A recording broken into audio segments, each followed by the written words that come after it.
welcome. Welcome. Welcome to Paradice and Adrift in Aldhalor, our weekly actual play D&D show set in our homebrew world of Aradune. Our music is licensed by Musicbed.com, and occasionally we use TabletopAudio or Syrinscape for some ambience.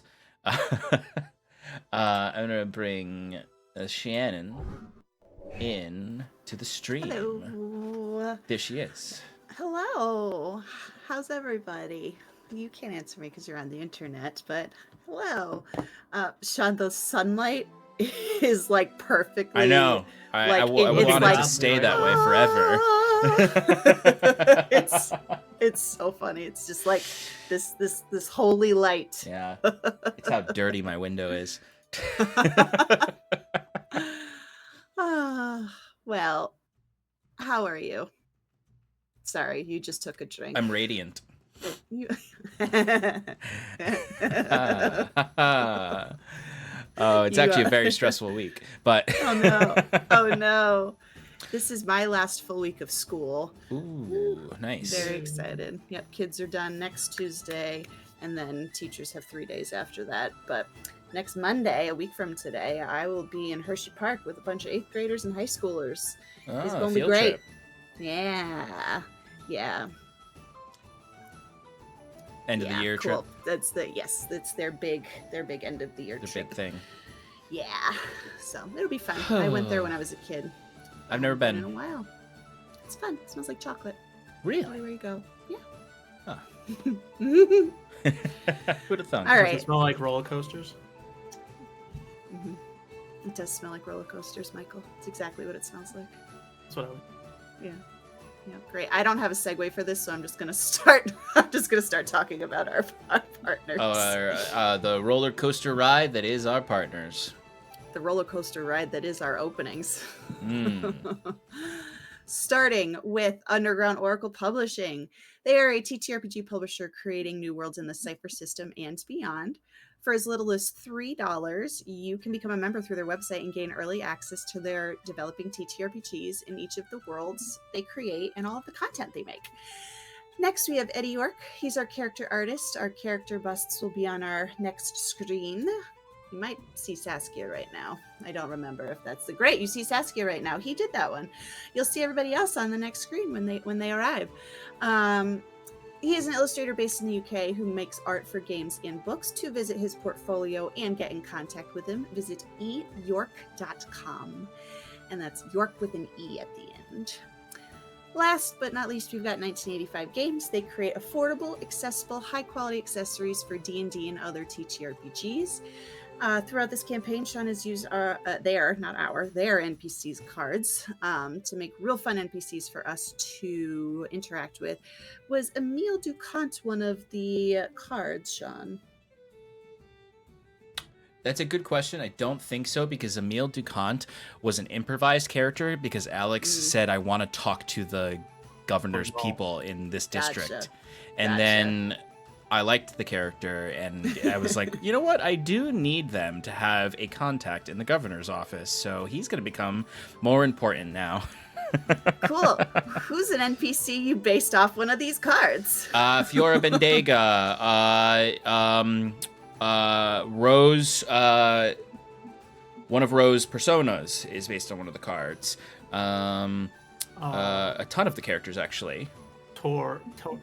I just needed one. Torcal. You really only gave... Okay. Torcal is one. That's 3. That was 3. And then... Me. Yes, chocolate. No, Stefan. Stefan. Yeah. Stefan was created by 1985 Games. Michael Udon was created by Michael. Slurping on noodles while we were playing. We gotta bring him back. He didn't. No, he died. He canonically No, he didn't. died. He did not die. I don't believe it. How about this? He didn't die if the milk people is not a thing. Nope, I don't sanction that deal. And you know what? Maybe he did die, but he can come back to life. That's actually completely true. Okay, now I'm just train uh, back on the railroads. Here we go. Clayton, stop it. We also Here talked about him potentially being one of Mr. Greaves' personas. Stop it. I like how Clayton got yelled at for doing Stop it. Everybody shut up. Shut up. Choo choo. It's even funnier because the audience can't see any of you guys.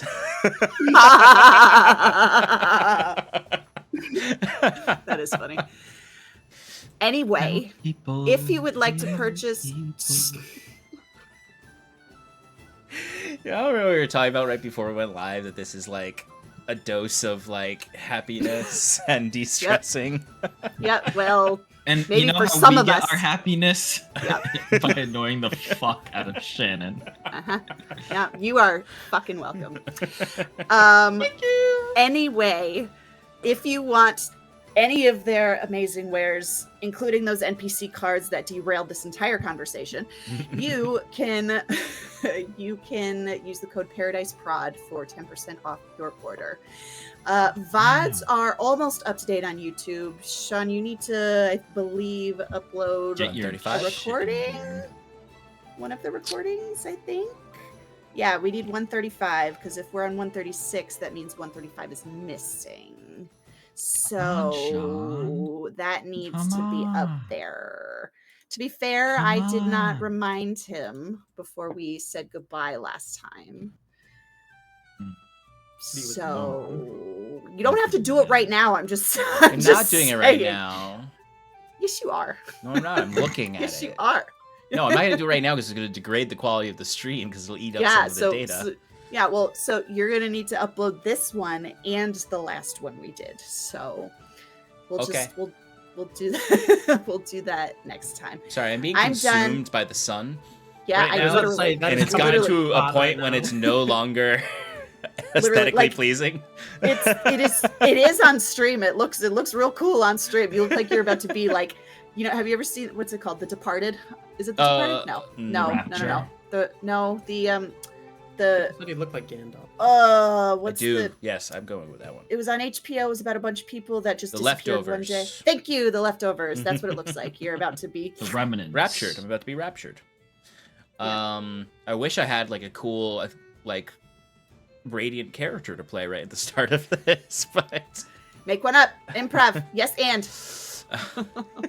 No but.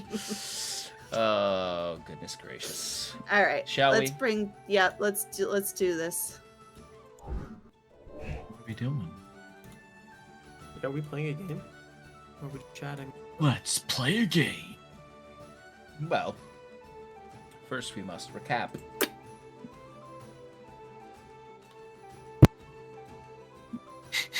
Did you just smack my face on your Audible. screen? No, I turned Audacity, my everybody. microphone off. But I Yeah, we can't. saw Clayton's message already. Yep. Did I start it? I did. Okay, we're good. Okay. All right, friends. Recap. Sean, please.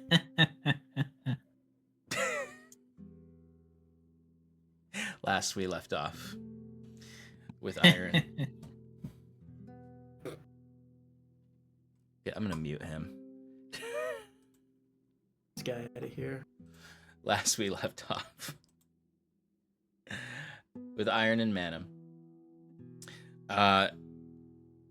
The combat that enveloped the Bay of Hyven disappeared as the Kiranese dreadnought was teleported to Stormbreaker's landing by our very own Septimus, who has taken command of the vessel. Part of this overwhelming use of power was a degradation of Septimus's body, his mortal form. Saskia found him nearly fused to the control throne, his mechanical flesh cindering and burning and rapidly regenerating as steam billowed from his body, so much so that when Saskia tried to help him, her hands were burned.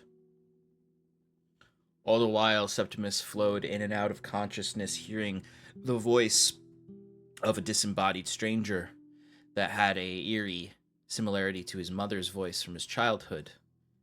But as this voice beseeched him to seize his destiny to remake the world, it shifted to the voice of Machina.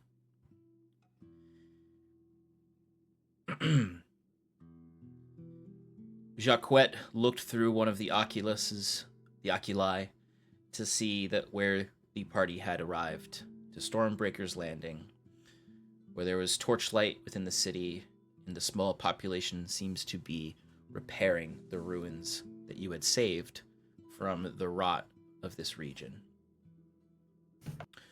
You found some loot from Xenaqua, a small cache that was left behind after he attempted to escape. You also looted the Violet Vanguard's bodies, and when you took off the helmet, you saw that their face had been twisted and warped with fiendish qualities. Perhaps part of the final escape of Xenaqua, as Saskia had experienced one of these Violet Vanguard fully shift into a hybrid fiend elf. Or perhaps their face was like this all along. Septimus commands the Machina through the ship to bring all prisoners to the brig, and the party reconnects in the Machina chamber to decide what they're going to do next. Septimus had chosen to bring you here because he believed it to be a safe port, but also because this region is bathed in the light of Machina due to his own meddling in the ritual to restore the lighthouse here in Stormbreaker Landing. The heap golems, which are large constructs that bear the forgotten souls of the citizens of this city, live here, and Septimus believed it a fitting place to potentially free the Machina of the ship. Jacquette and Fyrn go outside to meet the people of Stormbreaker Landing as they gather at the new curiosity, both afraid and interested. They see Norlin, the man who you had met when you first arrived here, the apparent scion of whatever house once ruled these lands, where you asked him about the goings-on in Stormbreaker Landing. You find out that Norlin is now the mayor. He convinced Estos to vote for him when it was just the two of them who lived in the city. The people of Stormbreaker Landing have started to view these heap golems as something sacred. The heap golems now are decorated with woven blessed wort that shimmers in the dark. The area is developing as the road to Serkanto has been cleared, and folks have begun to return to Stormbreaker Landing. Although there's little more than 12 people or so living here, but they've done quite a lot of work cleaning the place up. You also see that their Domu Gosu Trading Company has set up shop in this place. That is Jacquette's brother's trading company that he had sent word to that there would be many riches to be had in Stormbreaker Landing. Septimus is able to free the spirits of the Machina that were controlled and enthralled by the Kiranese, and tells them to seize their own destiny and experience the world how they will. They begin to wander the ship like children with new free will. But finally, Iron and Mana takes a much-deserved long rest after many restless nights in Hyven, and they level up. As a new day dawns, you begin to investigate the new situation that they're in. Jacquette specifically begins to scour through whatever documentation he can find in the war room that has some of the plans of the Kiranor in their plot to take over the Aldhalor Islands. Saskia reveals her own unseen servant now, Montague, to compete with Jacquette's Robespierre. But the party disembarks to go and speak with Norlin and see what's going on in the town. This is where they meet Remy Landry, a mid-level manager of the Domugosu trading company, who recognizes Jacquette, of course, and Jacquette likewise recognizes him. And they learn of the Domugosu trading company's investments in Stormbreaker Landing. Norlin is suspicious of them, but can't deny their help is necessary to the recovery. He lets you know that Estos keeps to the astrologer's tower, as he seems to be studying the heap golems, which he also informs to you that the people have started to call the automata of the light, being born of the reignited fires, or the purified fires, I should say, of the astrologer's tower, that once held the necrotic rot that once plagued these lands. But before you can move on with the day, swooping down from the astrologer's tower is a red ethereal raven that comes with a message from Estos. He wants to see you before you leave. There's some kind of surprise waiting for you at the tower.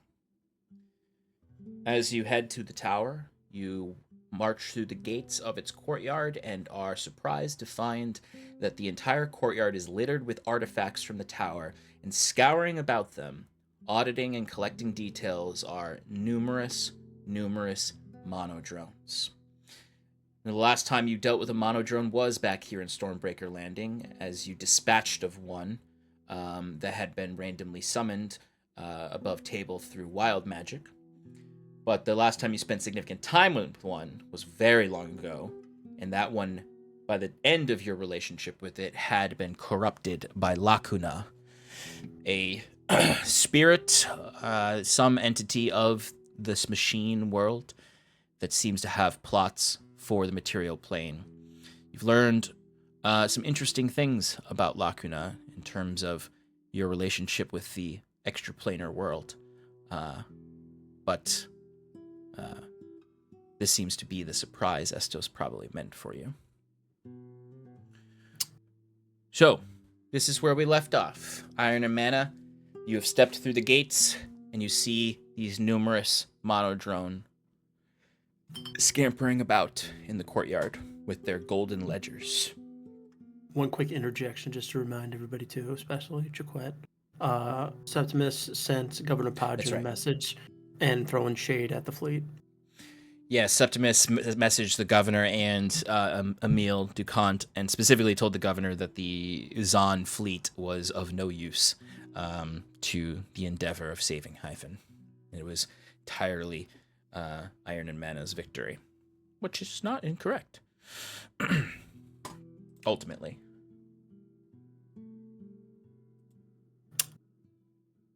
So, these monodrone are crawling all over the place.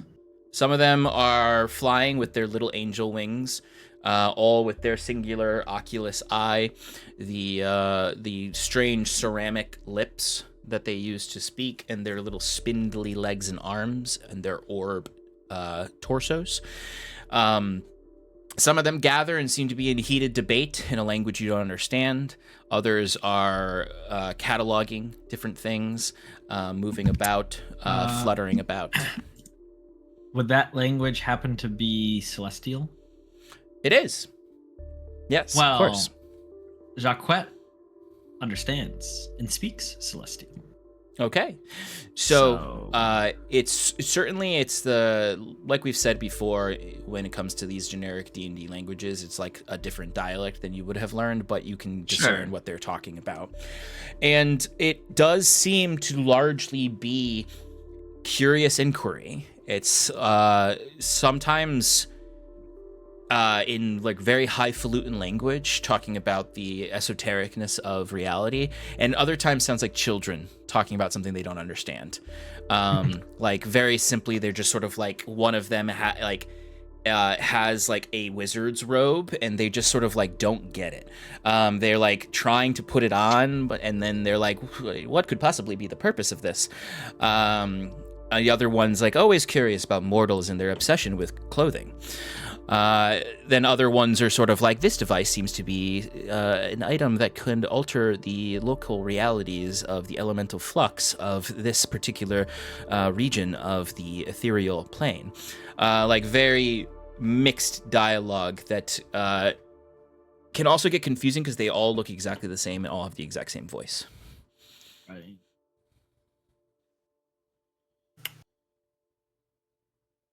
Fyrn, he's still proceeding forward, like past all of these things, without trying to like look too nervous, but you could tell that he does have his hand on the hilt of his Ithildagnir, just in case, because he doesn't trust these little guys.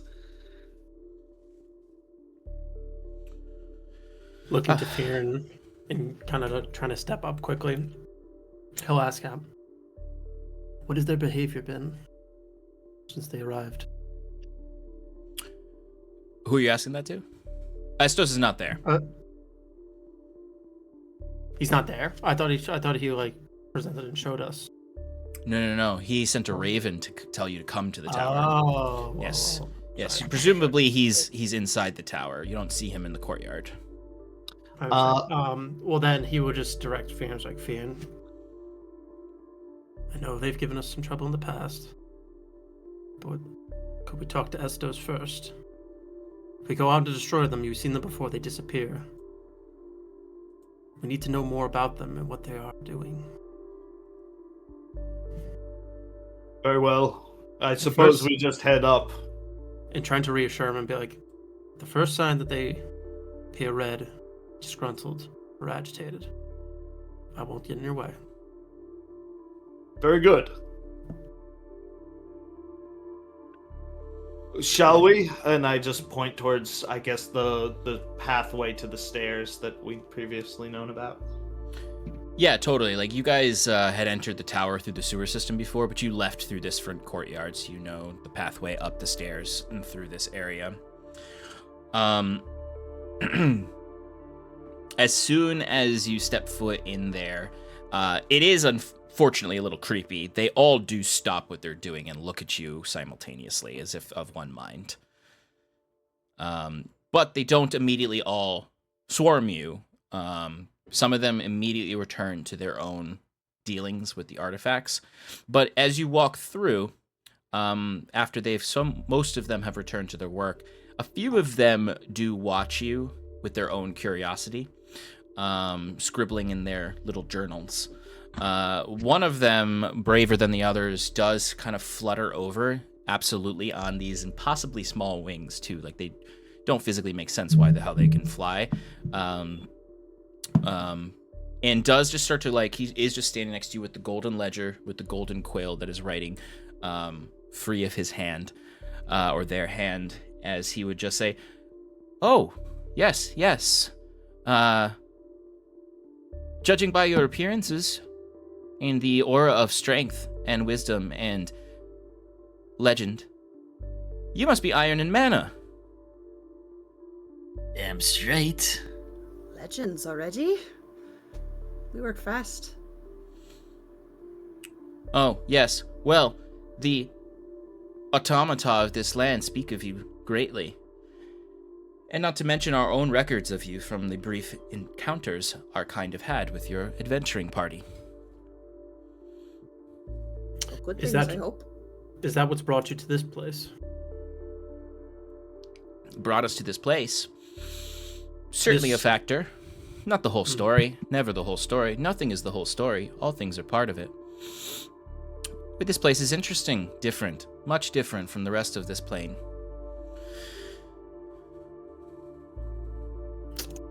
What specifically do you mean? A confluence of dissonance. This place... Jacquet looks pointedly at Septimus and cocks an eyebrow. Cosmos are ordered in a fractal sense, deeply through the ordning spirits that have served in its ordning, and the natural shapes and geometry of reality. This place is unique, worthy of study, worthy of auditing, discussing, sharing information. The magics that inundate this place are unique, not part of the known mapped cosmos. And, of course, it is of utmost interest to the modron, the activities of particularly effective adventurers, given their sway over history and time.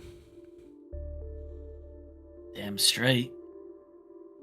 We've already dispatched our own representatives to other places in your world to begin studying the more notable and more well-known and more legendary adventuring party of the Wayward Five. Oh. And how did they feel about you interfering in their lives? Well, some of them were immediately curious, as we are, inviting us into their own studies. Some of them were a bit more hesitant to speak with us. It was only a few monodrone that had to be decommissioned due to the hostility of a particular member of the Wayward Five. But a majority of them, who are still living, were quite interested, curious about our place in the cosmos.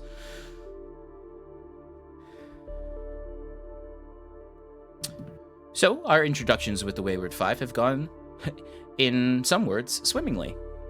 As opposed to our unfortunate early introductions to Iron and Mana that were not regulated by the Golden Host. It seemed our first encounter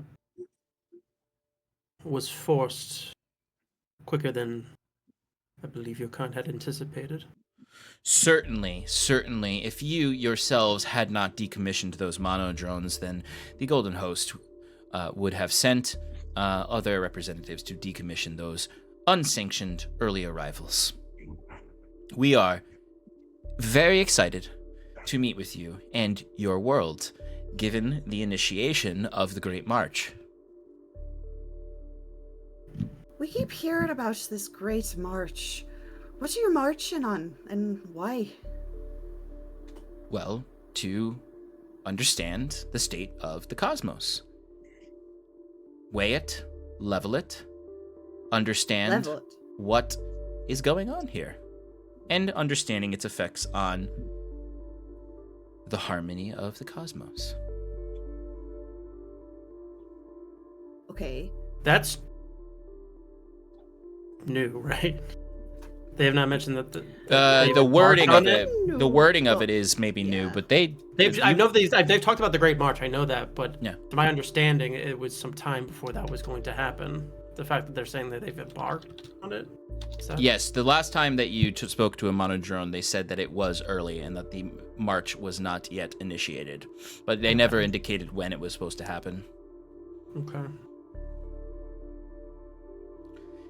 This is the inaugural march. So we are very excited to see what progress the cosmos has taken. And if you're not satisfied? Well, if we are not satisfied, I don't understand. You mentioned the word audit. Correct. What exactly? You must have an expectation. There are certain balances in the cosmos that allow the abundance of things like Alma, Anima, and elemental force and other forces to be sustainable. If they are not sustainable, then there might need to be alterations. We understand that this is not necessarily the purview of Alma. They are, in the words of some scholars, here not by choice, and in other scholars might say prisoners of this world, in terms of their mortality and tying of lack of influence on the cosmic level. Certainly nothing of concern to mortals such as yourselves in Alma. This is the concerns of ordaining spirits and those lesser deities who see themselves as grander than they are. And this confluence of dissonance, Jacquet gesturing towards the blue light emanating from the astrologer's tower. Does this fit within your audit? He says, looking at Septimus. He looks at you and says, no, it does not. It in fact is in deep dissonance with the audit.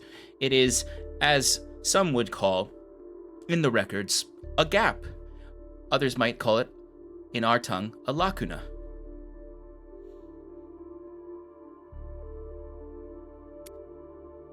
Sorry. I just want to make sure I heard this correctly. This dissonance you would call lacuna. In so many words that I truthfully am learning more recently, passed down through the ranks of the great Golden Host, that there is a term for these confluents of dissonance that are gaps in the pathway through the cosmos. They are blips, little mutations or mutings of the great light of reality. What they mean and where their place is always up for debate amongst the higher drones of the great host. But sometimes they are things that are interesting and balancing phenomena that find a place of harmony amongst the fractal structures of the universe, but more commonly, they are dissonant. Shut up! Are you done? I'm sorry, I but asked a very simple question. Yes, and I tried to be succinct in giving you the knowledge that is necessary to understanding the thing you inquired about. Do you understand what succinct means? Perhaps this is a cultural difference. So I thought I was being succinct. We could give you the entire breakdown. Stop. And Jacques puts his hand over the weird lips of the monodrone, and then turning to look at Septimus and the other two, Jacques goes, "Did you guys catch that?" No. I kept hearing about the great golden host. If that's not lacuna, and lacuna just means a gap? No. What? The golden What? host is them. Lacuna is that, he says, pointing up to the blue light emanating from the astrologer's tower. Lacuna is your god. Your machina. Machina. Lacuna machina. Lacuna Machina.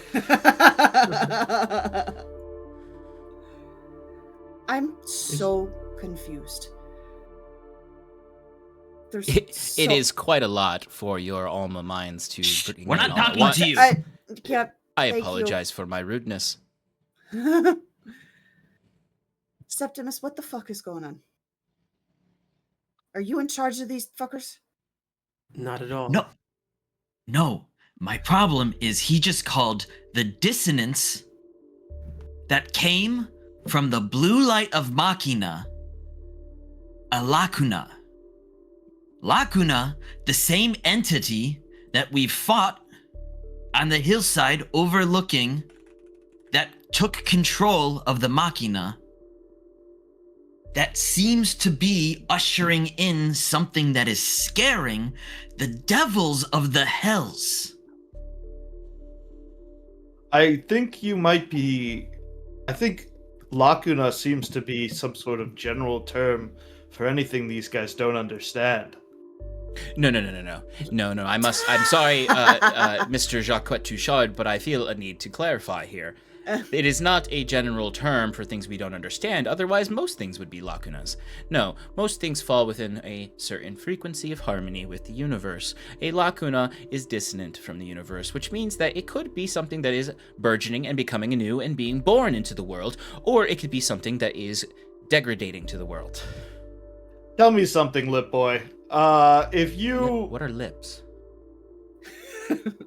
If you find one of these dissonants and say it's just so hazardous that you guys can't even study it, your little lip eyeball faces just can't even perceive it, what do you do then? Well, it would require a certain number of our host to be decommissioned before we would consider anything rash. We will, as we have been commanded to do so, will continue to try until it is deemed inevitable that it will not be understood in which case there will be a decision made by higher tiers of drones, and ultimately sanctioned by Primus, the One, and a command will be issued. Elimination What is or that? observation. Turning to Jaquette.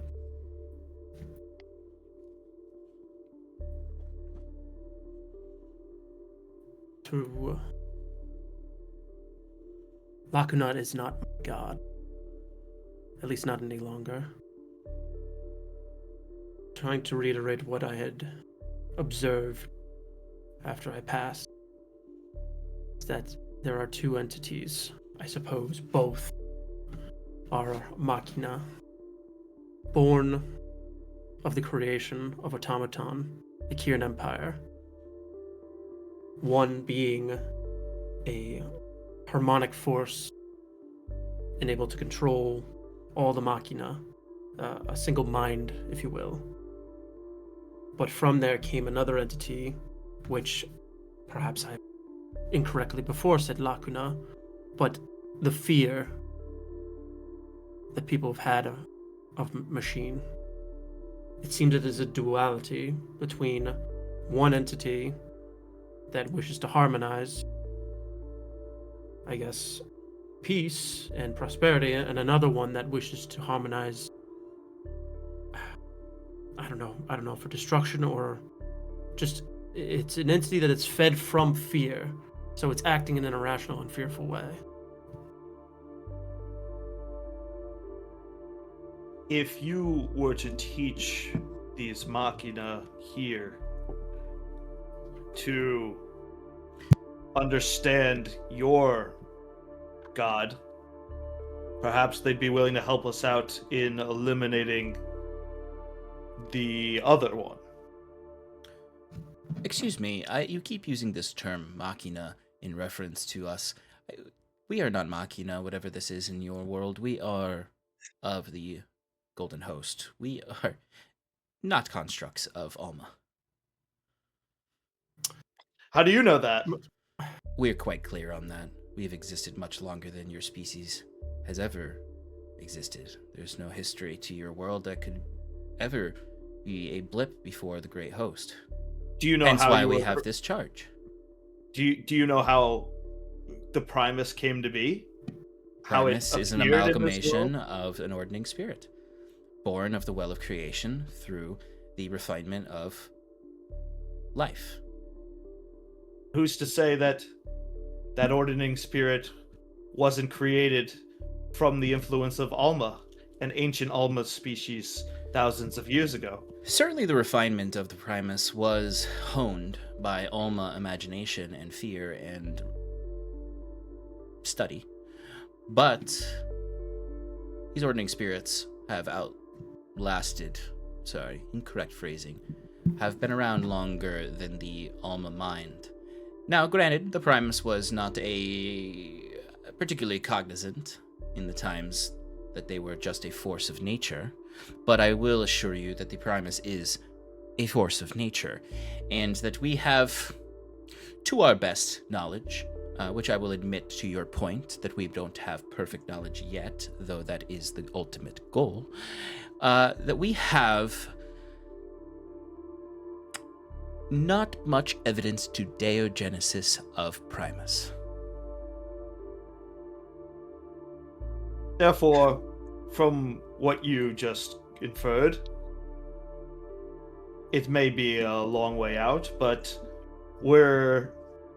our species is not so different from yours. Oh, no, that is Primus. incorrect. We possess no Alma. We are simply creatures of anima. You may But not call both yourselves are- You may not both call are- yourselves. Go ahead. It is a observable fact that we are nothing alike in terms of anima, or Alma. We do not possess Alma. Well, you may not consider yourself machina, but lacuna, that you have referenced before, has held power over your kind before. We've seen it. And I'm sure you must have documented it or known something about it. You are quite knowledgeable on this. We will certainly need to speak longer for the index, but you are correct. There is a force that we would consider a confluence of dissonance as well. We need to observe deeper to find the connections between this confluence of dissonance and that one. This lacuna force does seem to have a means of injecting some kind of abnormality into members of the Golden Host. This abnormality seems to create a sense of dissonance within a member of our host that causes erratic behavior more akin to those who possess Alma.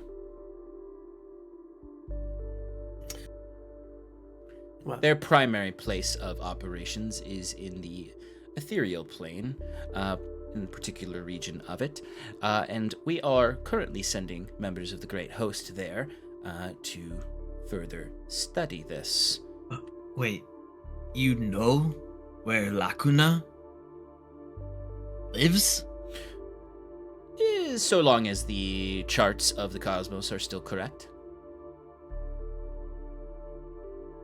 So, turning to look at the other three, we could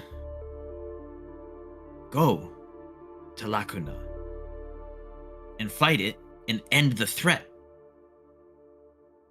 Right? And then that would stop the devils from trying to get onto our material plane.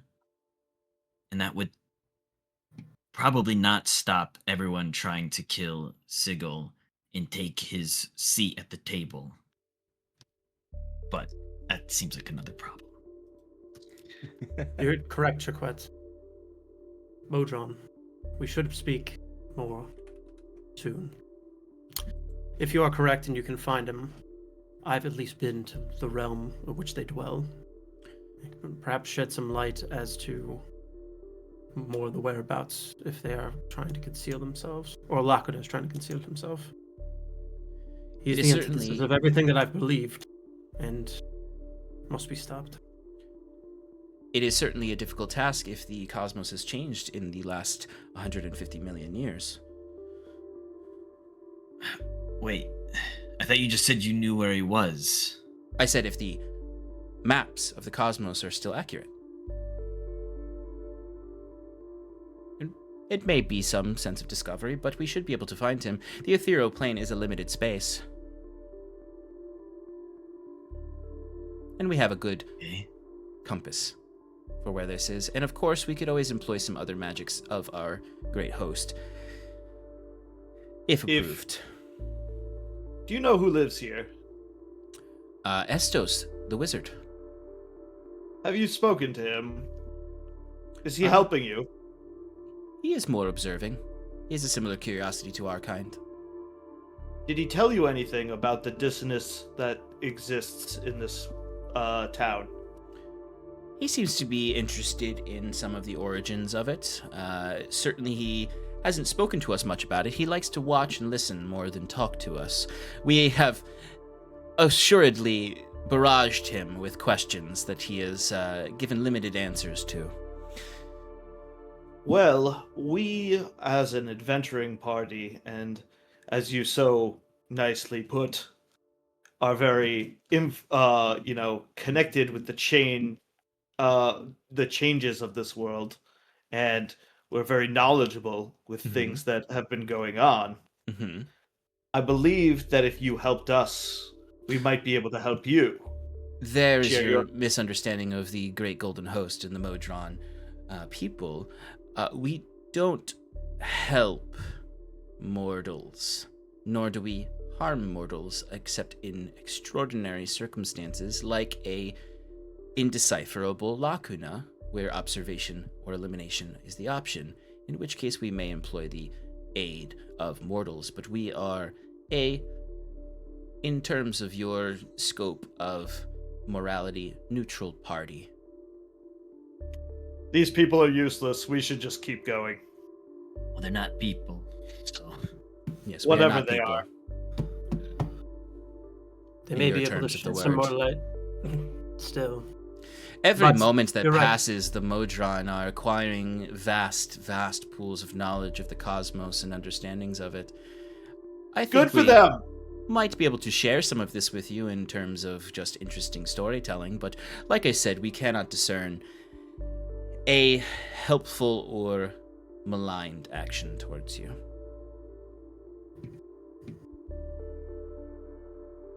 Fair enough.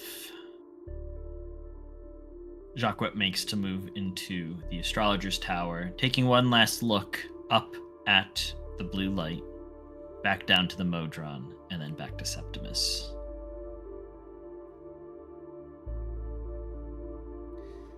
If you have further inquiries into our discoveries, feel free to find any of us at any moment. We all have interconnected minds, and we have all met you now. That's weird. It's like as he says that, they say that, the creature says that. Jacques, you hear another modron in Celestia go, "Look, it's iron and mana." We'll be in touch. As Septimus will walk to follow Jacques. Of course. Shortly, you will not be able to go anywhere in this world where you will not find one of us. I walk next to Fyrn and I'm just like, I don't understand this. I mean, I guess I have a base understanding, but it's just, there's so many moving parts, and I don't mean that as a pun of like machina and the way things move around in them. There's so many things happening, and it. Please tell me I'm not the only one that's fucking like confused. The damn brigands, all of them. They say that they're here to look up information on us and figure out what's going on with our world, what's wrong with it. But they're really just coming. They're just the first wave. They're not looking to coexist. They're looking to take over, Also, just who like gave every them- other force. Who gave them I the think that's a fucking very- permission? Gross misunderstanding of the Golden Host. If you believe that little bastard, perhaps, but I don't. Okay. As you're walking in hushed tones saying these things to each other, Sass, you walk by one of them who is just sitting on the steps, stone steps that lead up have like stone guards on the side, like stone walls. There's just one like sitting there like waving its legs, and it goes, "Hello, Saskia, Seablood. What the fuck? You expressed concern and misunderstandings. We'd be happy to share our knowledge with you." No, thank you. I've heard quite enough I need to process, but thanks. Anyway, I guess. Certainly. We are more than happy to discuss further with you if you have any inquiries. Okay.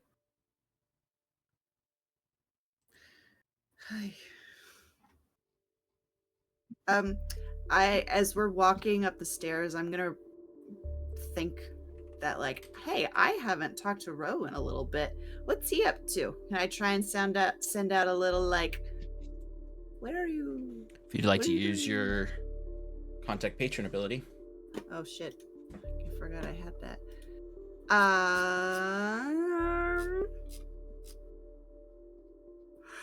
Sure. Let's do it. Where are you? What's going on? What's our timeline here?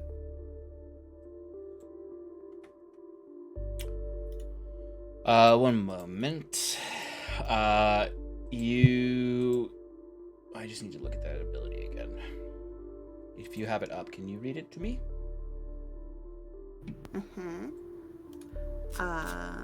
It just says, where is it?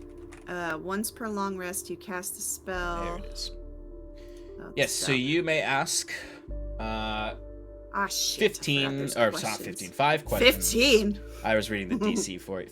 Five questions. 5 questions. Basically, if Ro is not in a place to like be like immediately available to you, or he has not already made himself available to you, you'll need to use the contact patron ability. Gotcha. Okay. All right. First question. These are yes or no questions. Yes, no, maybe, never, irrelevant, never, or irrelevant, unclear. or They unclear. just have to be answered with one word. Yeah. It could be a short phrase if the one word would be too misleading. Okay. If I feel like giving you a short phrase. If you feel benevolent. All right. Hi.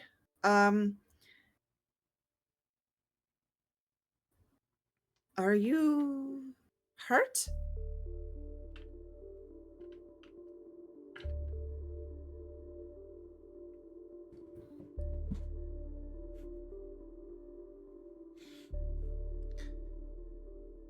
I'm going to give you a short phrase just because I want to. Physically or emotionally, darling.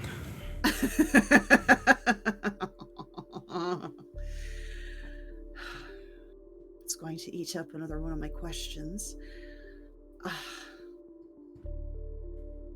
Physically. Are you physically hurt?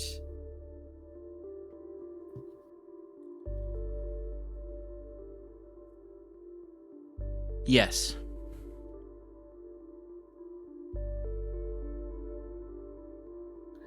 Right. I'm still planning on researching this hell gate that you need. I'm assuming you still need the gate.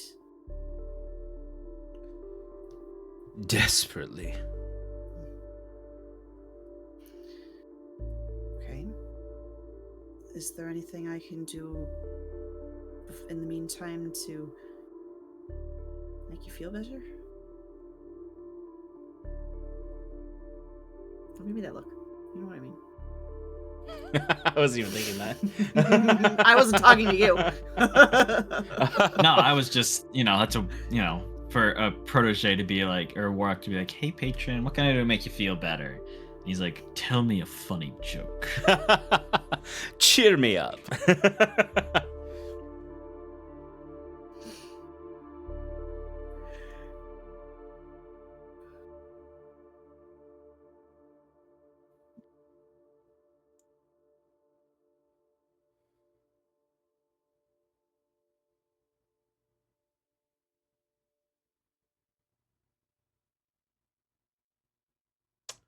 Yes.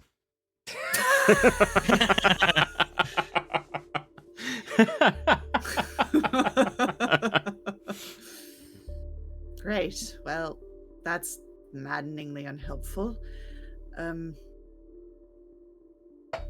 you please pay me a visit as soon as you're able to be more specific?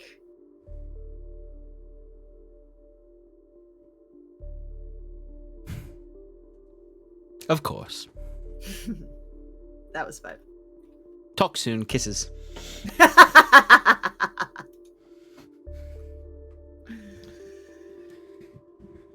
And as Saskia snaps out of just staring into the middle distance, you all are at the gates of the tower. They open to your presence. Estos is expecting you. Certainly a much more friendly aesthetic in here than the last time you were here. Of course, the corpses and rot have been cleaned of this place in the fires of Machina, as the other ones had been. The halls are lit by warm red fires, as opposed to the blue flames that may have lit it previously, or the necrotic green flames you also saw. And when I say warm red fires, I do mean like red, not like an orange hue, but a more crimson coloration coming from the fires. As you recall, when you met Estos, he did have a sort of red theme to his attire and to his garb. Despite being kind of like a dirty, like hobo wizard when you met him, but he had that sort of cliche wizard's hat, the pointed hat that was red with the wide brim. and the red scarf that he kept around his pocked face. But as you enter in, it brings you, as opposed to the first time you went in here, it's not as labyrinthian. The arcane tricks are not all over the place. You walk in, and you go down this long hall that leads to that antechamber, or not antechamber, that central hub chamber that had the shifting stairs and the shifting doorways leading to multiple different parts of the tower. And you can see there, in this circular chamber, that is the welcoming hall of the astrologer's tower, all of the blue flags of the astrology guild that once controlled this have been replaced, perhaps magically, to still be the same flags, but they all bear the red of Estos's aesthetic. And he begins to sort of appear in that ethereal red that the raven was, before materializing as if he's floating down, his legs loose, and then his foot touches the ground and his full body materializes as he starts to walk towards you. He looks stronger in terms of just like healthier generally. He's still a human man, but his wizard's hat looks much cleaner and free of the stains that you met him in. His clothes are much cleaner. He has a more wizardly garb on. He has a long flowing cloak, or robe, I should say, that actually even like leaves like sort of this ethereal train behind him. Underneath are much finer, like a finer waistcoat and trousers with these red, like a deep crimson red boots. And he still wears the red scarf around his face so that you can really only see his eyes, which still have sort of that very, simple human gray eyes. There's no glow in his eyes. He just looks a little bit more archmage than he did before. He's leveled up a bit. And he, he no longer has preserve jams spilled all over his cloaks, as you found him raiding the preserves of that tavern. But he approaches, and sort of just announces his welcome as he sees you all enter the hall. Welcome, Iron and Mana. It seems that you... Estos! Oh, sorry. No. You just paused and, you really gotta just keep going. It is nice to see you. Oh, I did it again.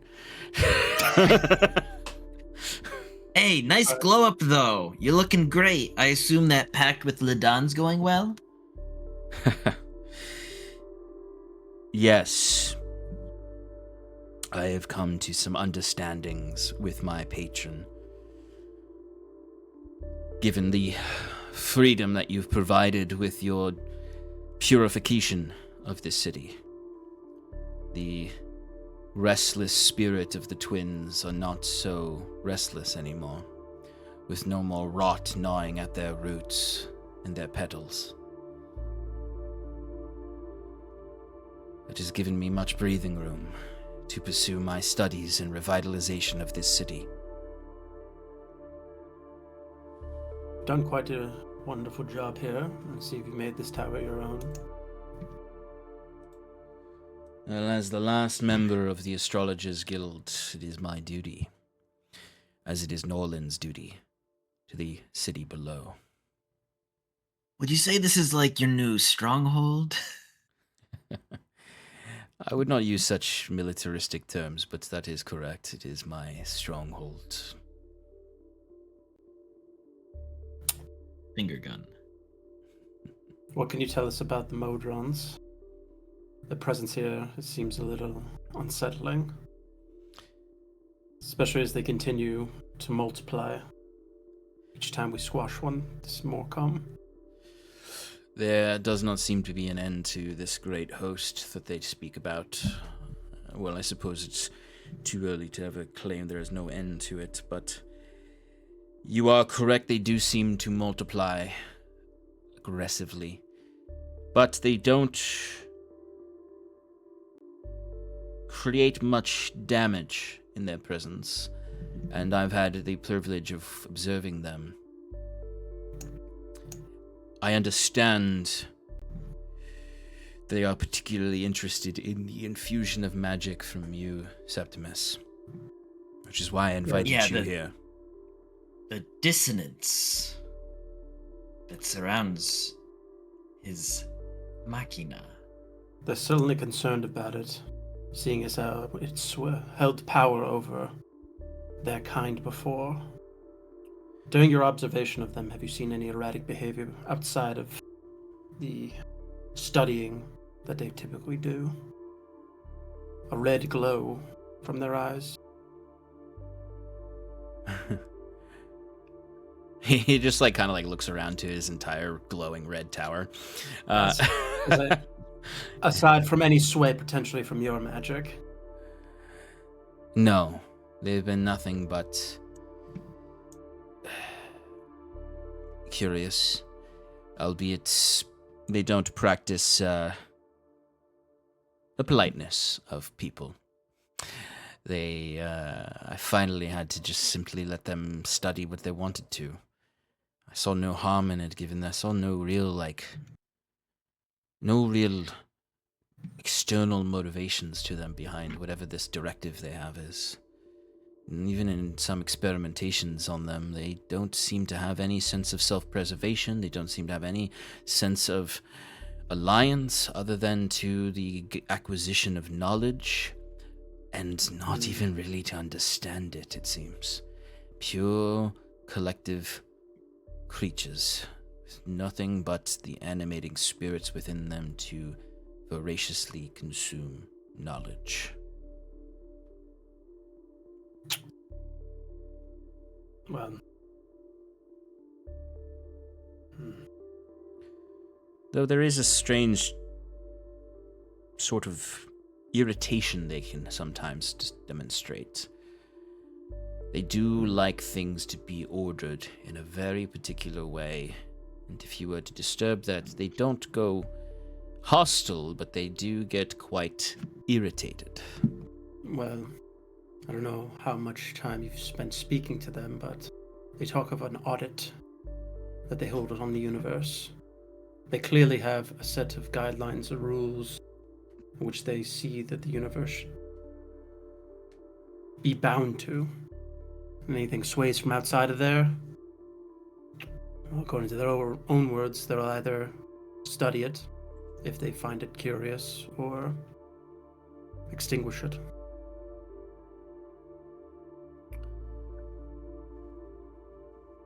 I did not get that far towards the elimination and the observation, but I have observed these rules they live by.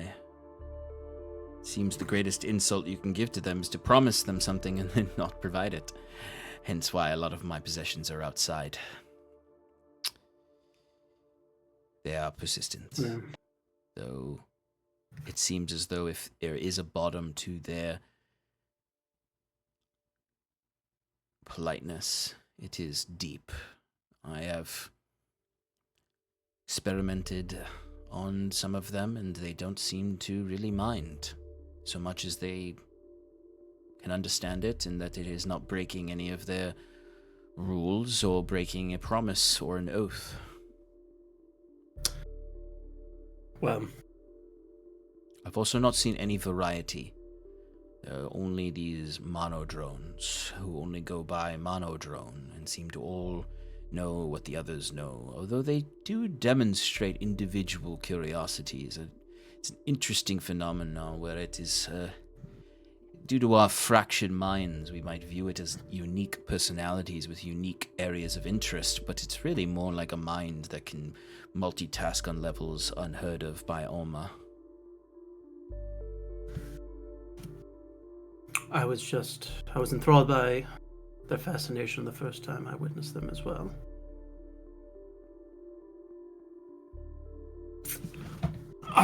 I would be very curious to meet these higher modron they speak of.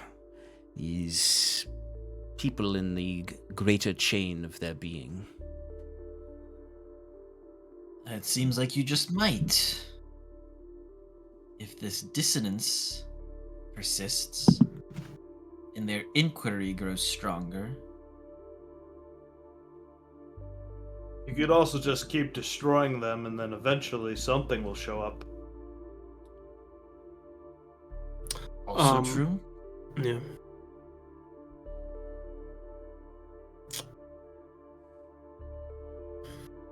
So far, they seem harmless enough. Stepping aside from the monodrone for a second, I'm trying to, well, since I last met you, my findings of Machina have been, say, life-changing. It's a nice way to put it. It seems physiologically changing as well. That being said, is there anything that's occurred here, perhaps that you've studied, that you might be able to share with me? Well, these automata of the light, as the people below like to call them. I prefer heap golem. Seem to demonstrate unique collective personalities, emotions, their own habits and routines have formed, as well as some means of communication between them and the rest of the people who have arrived here, and myself. They demonstrate in opposition to the modron, they do demonstrate a desire for self-preservation and life. As our theories when you left, of the collective spirits of the ghosts of this town, embodying them, it is certainly interesting. There are some experimentations I would like to do, but they seem to now have fallen under the protection of Nolan, and I have honored his wishes to not harm them in any way for experimentational purposes.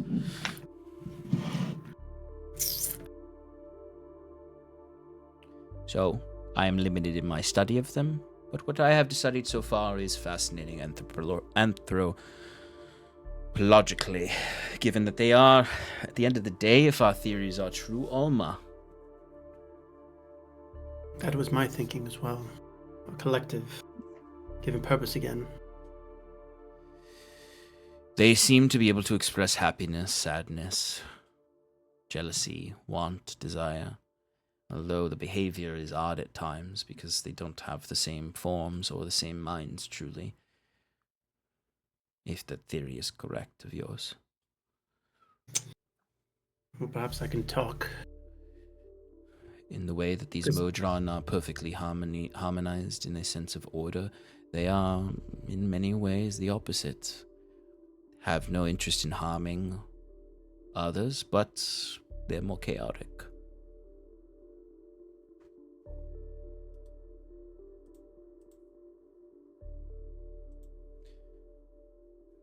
What of the lighthouse itself and the flame? The Has it flame been going strong since we've left? Have there been any alterations, any changes? Dimness, brightness? There was a moment of dimming not too long ago that was restored shortly afterwards with a greater light.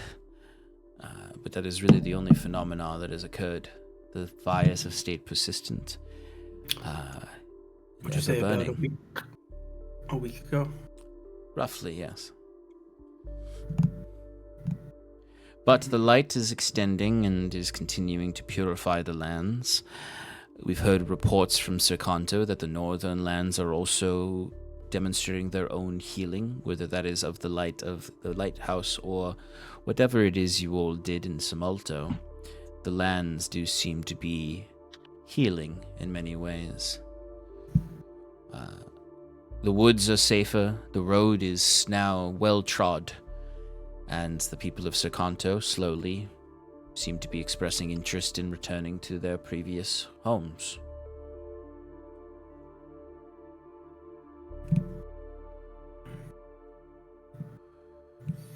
I wouldn't be Wouldn't it surprised if be- in a couple of years the whole north was reignited in the way you ignited this tower.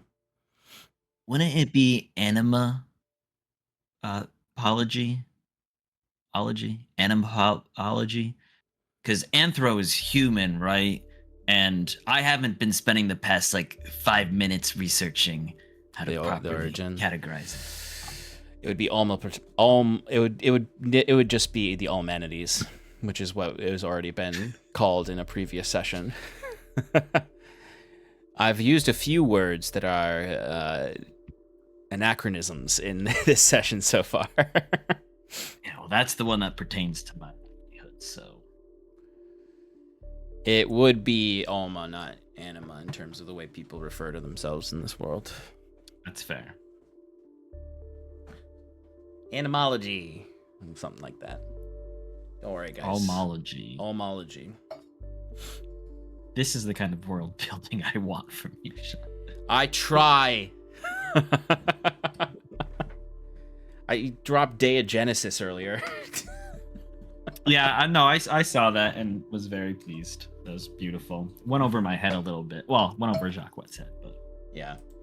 There's a time when I wanted to start writing maybe shit. I just realized I had used a different term in my notes. Theogenesis was the term I used.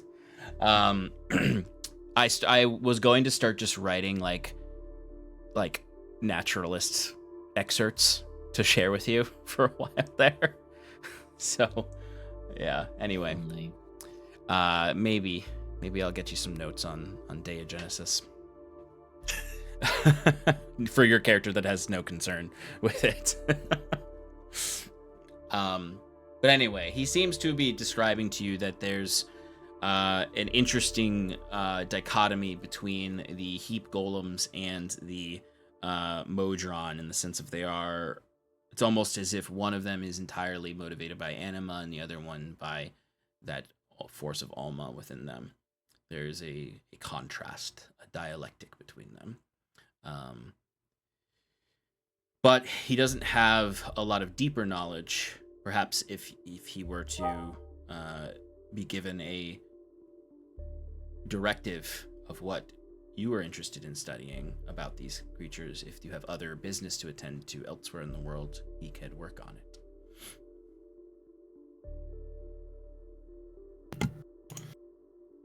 He had mentioned that Nola was Norland. Norland, sorry. Norland, is it? Christopher That's Nolan. Nolan, yes. Not gonna lie, every time you say Norland, I hear Nolan, and I'm like, that just what? Ooh, he's like a better Lucas.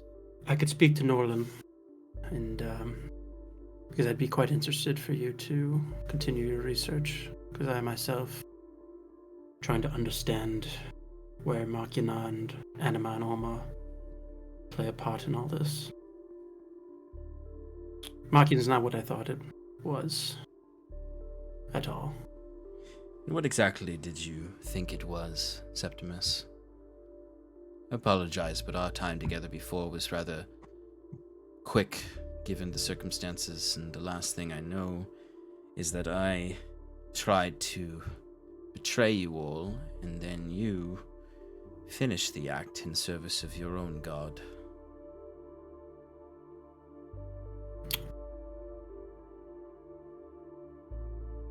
Well, I thought Machina was something more primordial. A will that tethers us all together. But it's something much younger. It's the creative consciousness, I suppose, made by the Kian Empire too long ago. It's an effort to control the machines that they had built. And it seems it is a bipolar entity, in that creating this intelligence to help govern the machines and rule them, there was a separate entity that's a part of it. A collective fear and misunderstanding of what machines are, and that manifested into what I have called before as lacuna. But lacuna and machina to the modron seem one and the same. I think that's why they are studying it. It is a newer entity not in their records, since it is so new, according to them. From my own understanding of what you're saying here, it sounds as though they are one and the same, if just a fractured mind.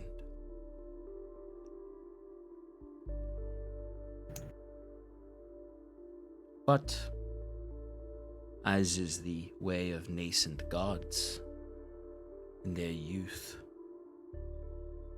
so much alma and anima feeding into its developing mind. If you're correct that it is a young entity, far, far younger than any other god, other than perhaps some from the eastern continent of Gwenvalir. But of course, ours is an era of nascent gods, given the Morsia conflict. It would seem a prime time for them to raise their minds and heads, 1,000+ years since the Morsia conflict. Yet, as though I'm still connected to them, I know nothing of what their ultimate goal is. Only that I still retain my powers is because they believe that I'm destined to fulfill it. Oh, my friend Septimus, you are in a place of great concern. Clerics who are chosen. Oh, it's worse than being a warlock. I don't know. It seems to have worked out pretty well for Kiora and Isilistana. Who's that? If you Only the greatest of the Wayward Five? Duh. Perhaps if you Sounds attend stupid. services at one of the circles of the moon, but from my readings of the history books, he still lives a life of great suffering. Isn't that the way of all clerics? Looking at Septimus's totally new, transformed, but not original body. And I suppose that's true. Well, I'm happy to share in knowledge, given that you are so open in sharing, and I will be as open in sharing it as well. I owe my life to you all, of course. Yeah, you do.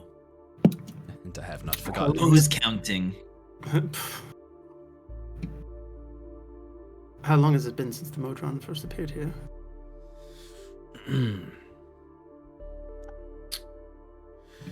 I would say that they started to trickle in shortly after your departure from Stormbreaker landing, and have accumulated since then, very slowly and then very quickly all of a sudden.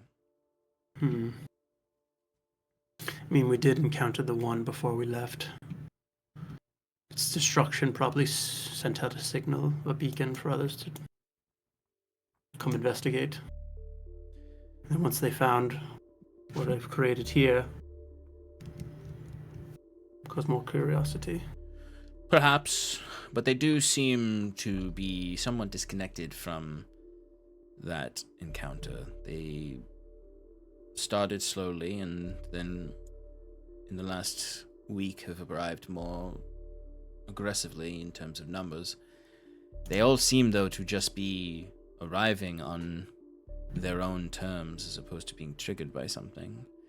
They have indicated that their great march they continue to speak about has begun or has initiated, and that there will be more of them throughout the world.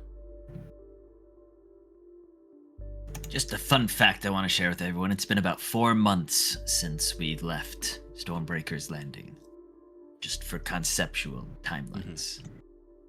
So you didn't think to reach out about the modrons in that time at all? Just curious. I was continuing to study them. I didn't know where the hell you were. You could have been dead until the people started to show up. Isn't like sending a pretty typical... Oh wait, you're not a wizard anymore. My apologies.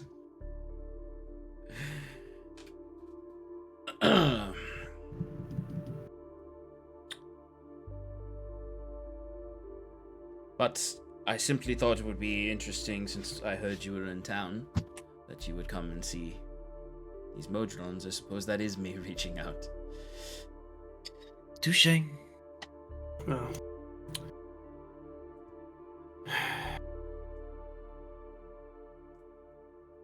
Not to I'm just disrupt kinda, your like, other looking plans. away.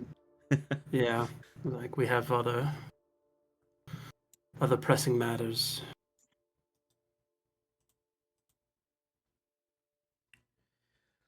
What do you know of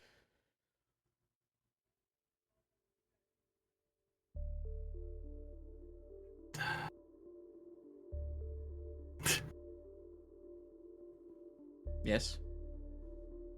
the Hells? The Hells? Seems a pretty vague question. I mean, there's many things to know about the Hells. We have innumerable text upon them within these halls. What do you... Specifically, which didact of the Yes. hells are you interested? The Is it one that's- of tears? One of blood? Maybe one of the void? It is that last one that you know. that I'm Oh, thinking of. maybe it's I don't know. Smenkranash, Penkranash. There it is. Yes. You know the didact of it, Enkranash. Enkranash. Yeah, make a lore check for us.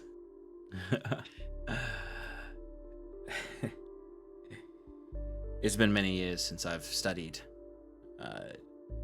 as much as I have these days in terms of the rudimentary knowledges of the planes of existence and then some of the more esoteric understandings.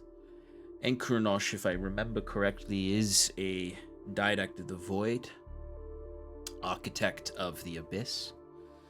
That's a new title. Yes, said to have ended the legendary blood wars between demons and devils, those forces of chaotic evil and chaotic unlawful evil, the disagreement amongst kin on the voraciousness of the hells. So, he is the architect of it. That is the moniker of the void. What he was called before that, before creating the abyss, uncertain, unknown to our studies, at least, of the hells. I'm certain there's much more knowledge within the tower regarding the hells. But again, I'm unpracticed in some of this study. It's been quite some time since I was a student here. I'm only now gaining more knowledge and ability. Yes. This is a meta question over the table. In our experience in your campaigns, the didacts are devils, correct? Correct. And they typically employ devils in their Correct. employ. So the fact that I should have picked up on this, and maybe you said this outright, and I'm just forgetting, that Enkranash employs demons. Yes. Specifically, should be of note to those players that have been paying Correct. attention. Correct. Not Yes. me. Until this very moment. Correct. That's also why the very first time you encountered fiends in this campaign, I made it clear that it was demons working with a devilish cultist.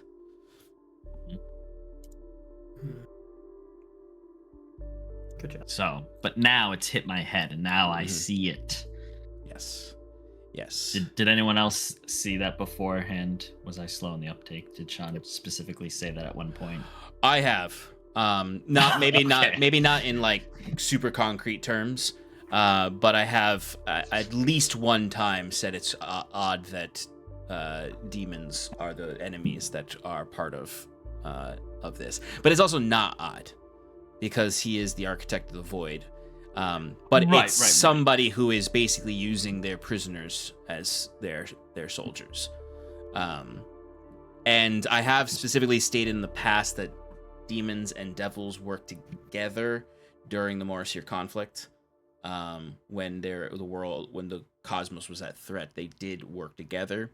But based on the fact, and this second part I haven't said explicitly, but based on the fact that basically it seems like demons were just like chucked back into the void afterwards or abandoned on the material plane. That it wasn't exactly some beautiful, peaceful world in the hells afterwards between demons and devils. Yeah,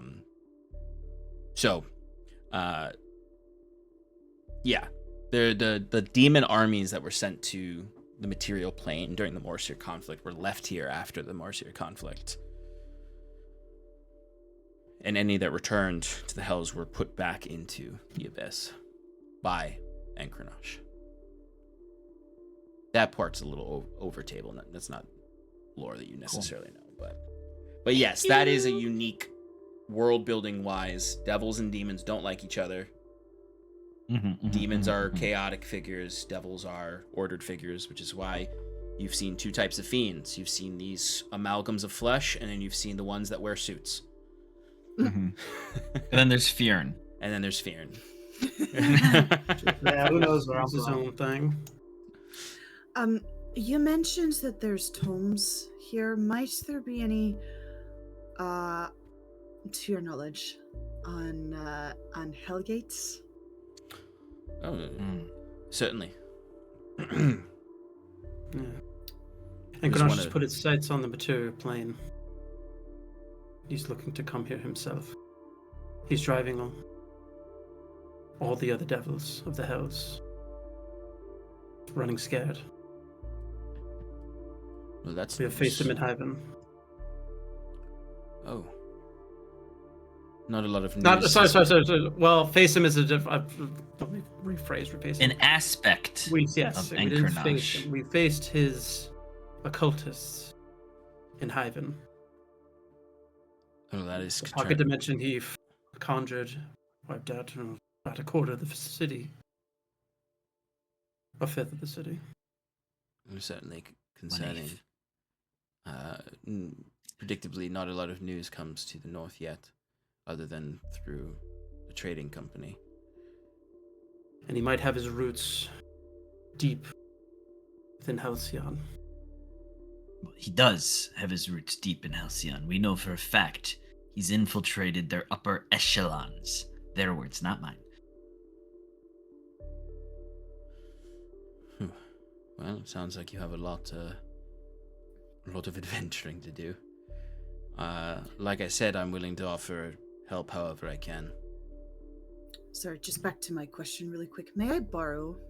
No, I think it's fine. We don't need to bring any devils to our plane, he says pointedly, looking at her. We can talk more about this later, but I need more information. I agree with Saskia. I actually have a stack of books for Saskia Is it Brad? What? on patrons. The just last time we ready, talked, ready? I promised you that I would see if I could find information about breaking pacts for you. Oh. Yeah, let's get those books. But also the ones that I asked for. These are the ones you asked for, remember? You wanted to break your pact, because patrons, especially from the hells, can't be trusted. Unless they deliver on their end of the bargain, which this one did. Several times over. No, but she might be right. What? Ankranosh- I'm saying Ankranosh himself might be wanting to... He clearly wants to get here. What other way besides a Hellgate?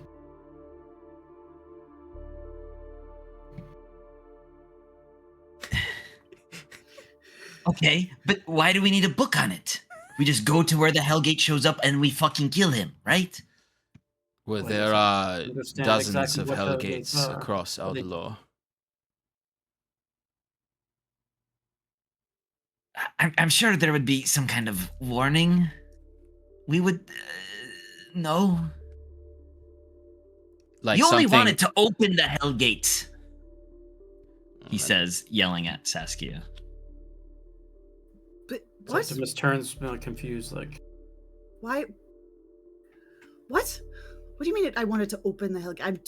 Why else? Why else? You're employed by Roe. You wanna learn more about Hellgates. It's pretty easy to put 2 and 2 together, right? I wasn't. Isn't that what he keeping it- wants?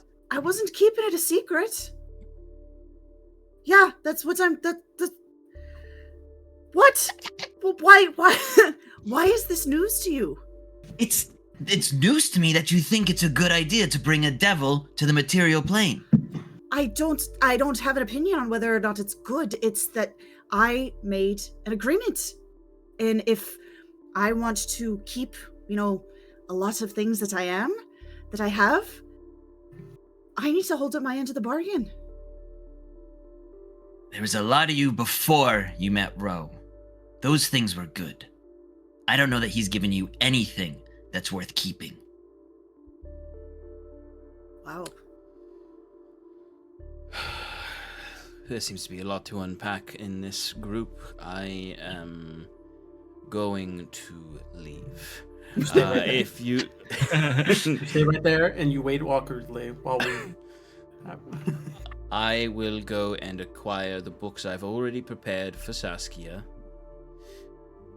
and whatever else I might be able to garner for you all.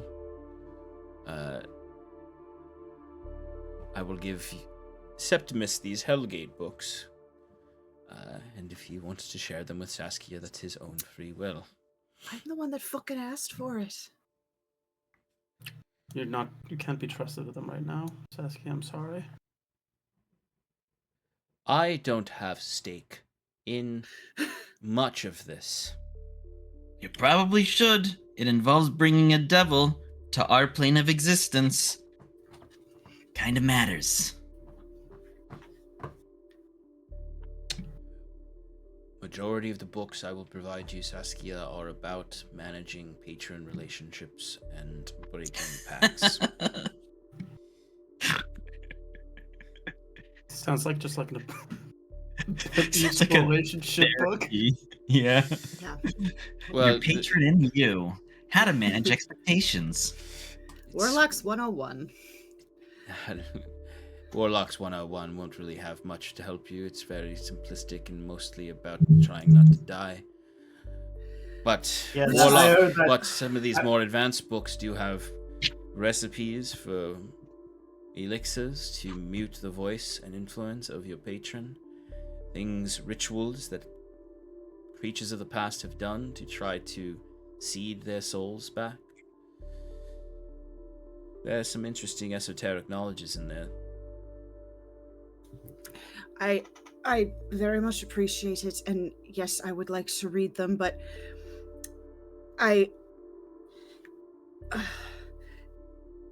you may just, like you said, I need to speak with my friends here, so I'm about to fucking lose it, so you may just want to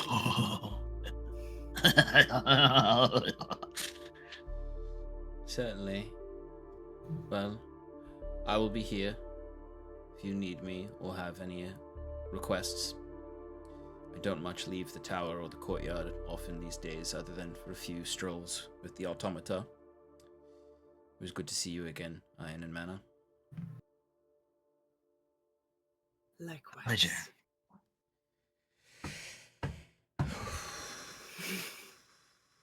Okay. He turns around and walks away down a long corridor. Septimus, what the fuck? What do you mean I can't be trusted with these books? I have not made it a secret. I don't think I have. I intend to hold up my end of the bargain. You're not seeing things clearly. What? Then I agree with enlighten you. me. What? Enlighten me. Make it clear. What am I not seeing? Jacquette is right. Thank I you. know that Ro is your Nah. patron. Nah.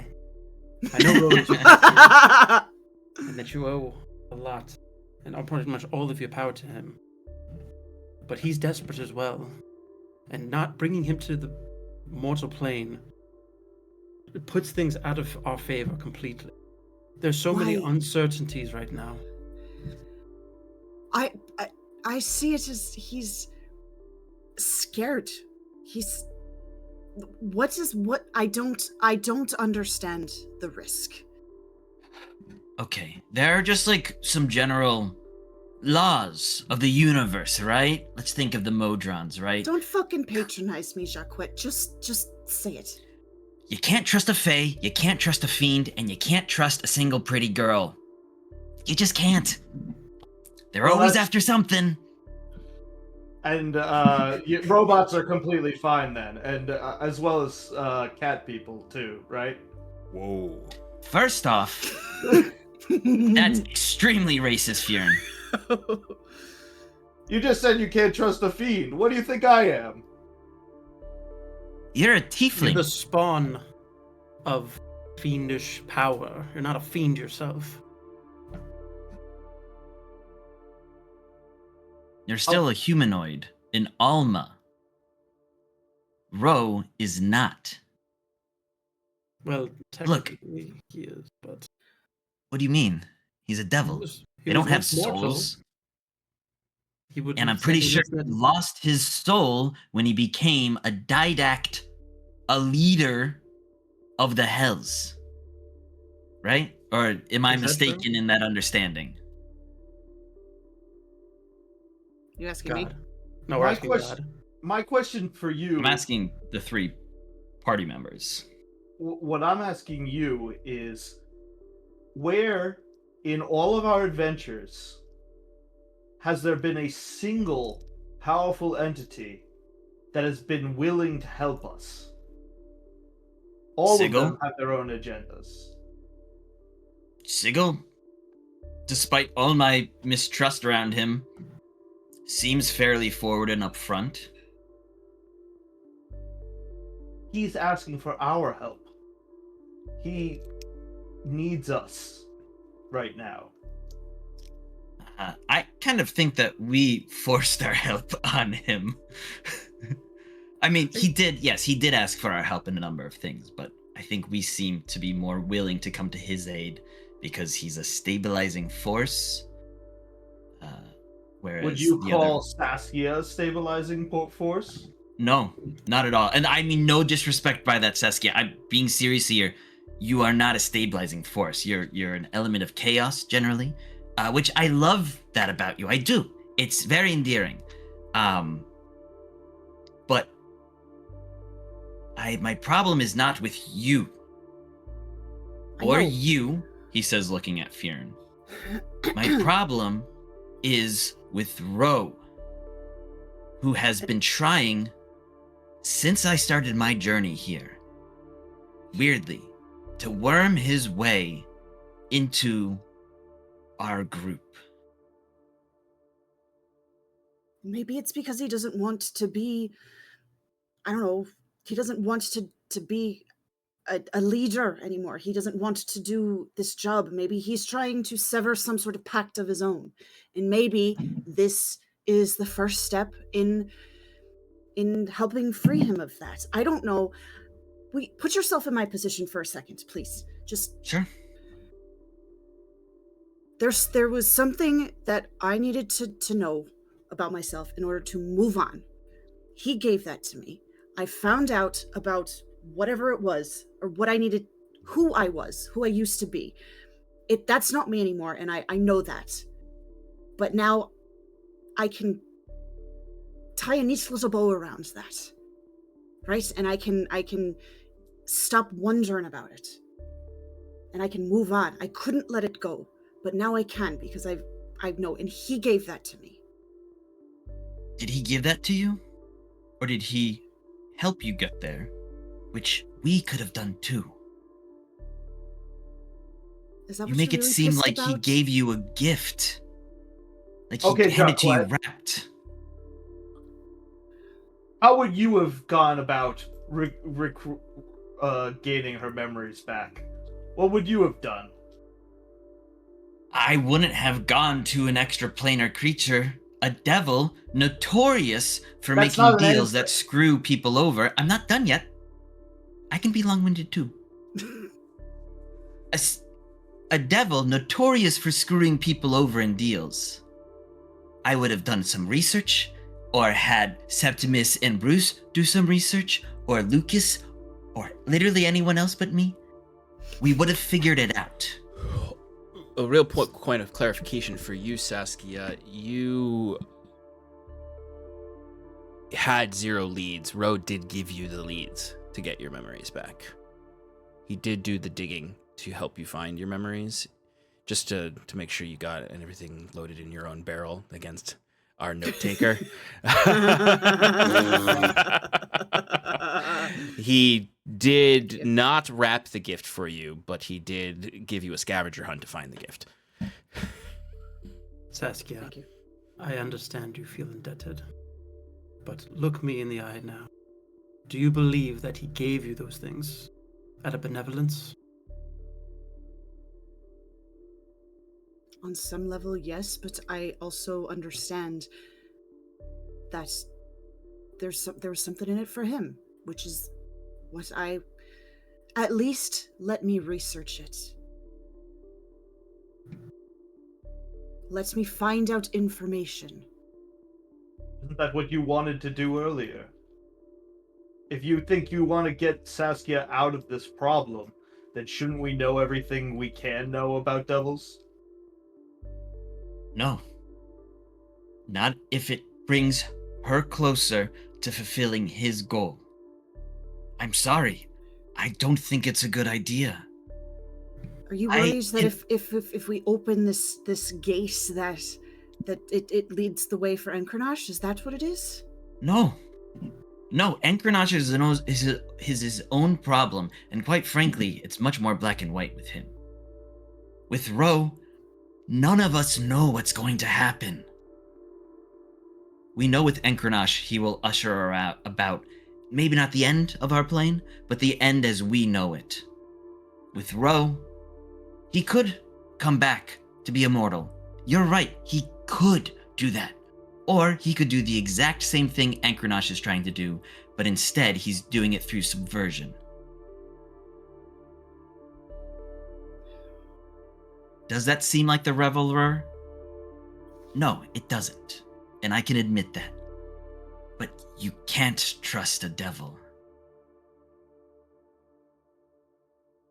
Your argument seems to be that the only people we can trust is ourselves and our group. But what you don't understand is that the world is much bigger than us. No matter how powerful or famous we become, there are things that we just can't do. You guys said that we couldn't take the dreadnought, but we took it. You guys said that we couldn't stop Now you're putting the words plague in the my north, but we did it. Don't limit yourself, Fyrn. We're iron and mana. As long as we stick together, we can do anything. And I don't Like want to see this Paladino. divide us. So why are you making it such a big deal? She wants to do something, why don't you support her? Because what she wants to do is bring a devil to this plane. And that, my friend, just doesn't make sense. What if... Devils are already in this plane. You've seen them yourself. That's a really bad reason. I want you to know that is a really, really bad reason. Like, I don't care. literally the worst thing you could have said was that. That is the absolute stupidest thing you said, Fyrn. You're Bar none. not... Look, Bar none. you love to deflect. You love to say that we can figure things out, that we can research, that we can find a way. But we can't do that unless we explore all possible outcomes. I have a question. For? The group. Okay. and then possibly for you afterwards. Did we at one point, or do we still have a truth serum? Was that ever a thing that we possessed? Yes. And to follow up on that, does any of you spellcasters, I guess Septimus, do you have the truth one? The zone of truth? Zone of truth? I think it's something in my wheelhouse, but nothing I have prepared. Is it something you After can... a long rest, I'm sure he could do it. I was going to say, is that something that you can prepare? It is. Right. Jacquette. Mm. If I asked Ro to either take this serum or be subjected to this spell so that he can make his intentions clear, would that be something you'd be willing to listen to? I would entertain it. Yes.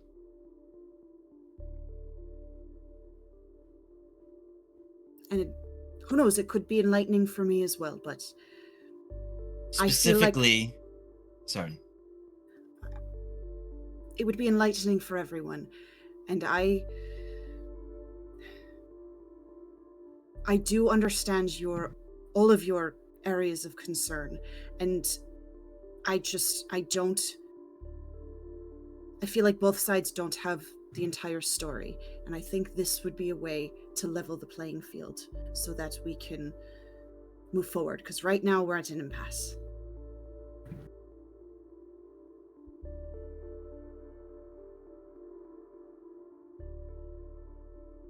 We should do the zone of truth, because this way Septimus will know whether or not he is telling the truth, whereas my truth serum, he could fake it, so. But you will agree to listen to it? Yes. As a show that I'm willing to work together and cooperate, and I'm not just deflecting and saying no, no, no, I will entertain this proposition. Okay. Very well then. You'll have to convince him, obviously. Yeah, that's a conversation. Oh, I'm sure he'll be so happy to be. Oh, of course I'll do it. I'm Ro. I'm so great and benevolent. I'll do whatever you want. That does sound like him. I know, right? I've been working on my accent. Sounds a lot like Jacquette, if you ask me. No one asked you. That was good. I'm Ro. Listen to me. Ha ha ha. There you go. That's a better one. Mechanically, Jacquette can impeccably That is true. mimic Ro. So we'll pretend like he actually did a perfect Ro impression. More of the sensibilities that were Yeah. sounding like Jacquette. You're gonna want to think of the Viceroy from Phantom Menace. No. Michael. Where are those droidicas? I think that's a good place for us to take a break. And when we come back, you guys can decide what you want to do. Because I know originally you were like, once we talk to Estos, we want to peace out. So just think about that before we come back from our break. Sparks are flying in this heated battle. They've just gotten a moment to breathe, and the sparks are flying. It is actually, like, truthfully, before we go to a break, something to consider is that, like, they really don't know that much about your journey, Saskia, other than us kind of, like, hand-waving the summary of it.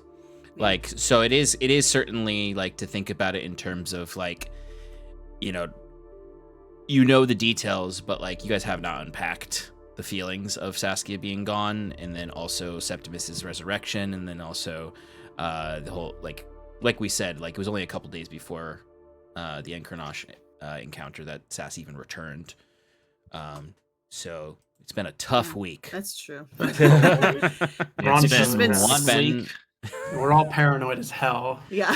You are, I mean, not gonna lie, like, you are also just, like, You had one good night's sleep, but like you're Yeah. still coming off of like a like marathon of Yeah. gruesome encounters and mental strain. Yeah. So it makes sense that you're all at each other's throats at the mere suggestion from a few things. The whole time, Septimus is like, whew, got them off my ass on the Lacuna thing. Don't worry, Jacquet's coming back with that. All right, we'll be back, guys. See you soon.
Welcome back, everybody, to Adrift in Aldhalor. Our heroes have spoken to Estos about his findings with the modron that are here. They've learned that the modron are indicating that the spirit of Machina that Septimus infused the astrologer's lighthouse with is considered a confluence of dissonance, otherwise known as a lacuna to them, something that is a gap in knowledge. It itself is an esoteric thing for such an ordered creature like a modron. But perhaps that is part of their nature, is to assume these things are lacuna. This cascaded into deeper conversations with Estos about some of the nature of this, but also the nature of Septimus and his relationship with the thing that is being called the name of one of your prime enemies, an entity that you have fought before, that you fought a possessed modron, possessed by this creature, a creature that has threatened Septimus and Bruce, that Bruce has experienced the threats of in the astral sea, in the I was calling it the wrong thing earlier. Anyway, the astral sea. It's okay. I took the right notes. Thank you. I appreciate that. I knew it too. Like when I was saying it, I was like, this sounds wrong. Which led to, given this academic discussion between Septimus and Estos, Saskia to break the ice by asking about Hellgates. And the party is aware of what Ro's ask is of her, and this triggered Jacquette to be upset about this and to ask, which I do think a logical question line of, why do you want to bring a devil in here? Why are we trusting a devil? Which I would admit, it's from Saskia's perspective, the Jedi are evil. And that she's holding up her end of the bargain. This led to somewhat of a sparked discussion about the motivations of Ro, the motivations of Saskia. That was escalated further when Estos offered the books to Septimus, given Septimus saying that we could use these to understand Encarnash's plan potentially. And then Septimus saying that they can't trust these books in Saskia's hands right now, which led to deeper conversation about this, which did lead to a tense agreement to try to convince Ro to willingly enter a zone of truth to reveal his motivations truthfully to the party, which is where the conversation ended. Estos has stepped away. You all are at the entrance to this antechamber at this point, and we're about to head out of the tower. As you're heading out of the tower, and you're walking out, you get to the front gate, and despite him walking down the opposite hallway, Estos is standing right there at the entrance, with a stack of books there, that he offered to give to you. Most of them about the nature of patrons for you, Saskia, to read as you wish. The nature of the relationships and stories of means that people suppressed their patron within them, with some musings on how to break a pact. Now, this is above table for you, Saskia. Something to just remind you of is that Ro did say to you, when you started your journey to Gwenvalier, that you could walk away from your pact with him at any time. He said that he would allow you to do that. Now, is he being truthful? That's up in the air. But he did say at the start of your pact and reminded you on your journeys that ultimately he would not chain you to him as he was chained in his life of becoming a devil. Truthfulness, of course, like we said, is up in the air. But just as a reminder of exactly your deal with him, of what he has said to you, is that I am giving you what you want up front. My only ask is that you follow through with what I ask of you. But at the end of the day, you can leave this pact. You will be left with no powers, of course. Sort of what he was holding, still holding something above you. You know, not entirely benevolent in the way he said it, but that it was part of the conversations you had with him. But Estos is there. He hands over the stack of books. He specifically hands a stack to you. He hands 2 books to Septimus. Septimus, as you grab those books, he does give a passing glance to you, Saskia, and you do see a little bit of, like, I'm sorry almost in his eyes. He is himself a warlock. He understands this pact. He might right now be seeing that it's an ends to a means in the same way you are. As he said when you first talked to him, I've been given some more space to explore this pact due to your efforts. But given his original discussion with you, he did seem still keen on not being bound to his own pact. So he is a resource for the party. This is just a sort of above-table reminder that he is a source of knowledge in the same way Lucas is. There are 2 separate libraries which would have different knowledge. There's the libraries of the academy that has the accumulation of their schools of thought. This is a very different, more arcane, ancient library. So when it comes to contemporary things, the academy is going to be extremely helpful. Sigil obviously has some old books as well, but this is seamless archive. That's what it's called. Yes.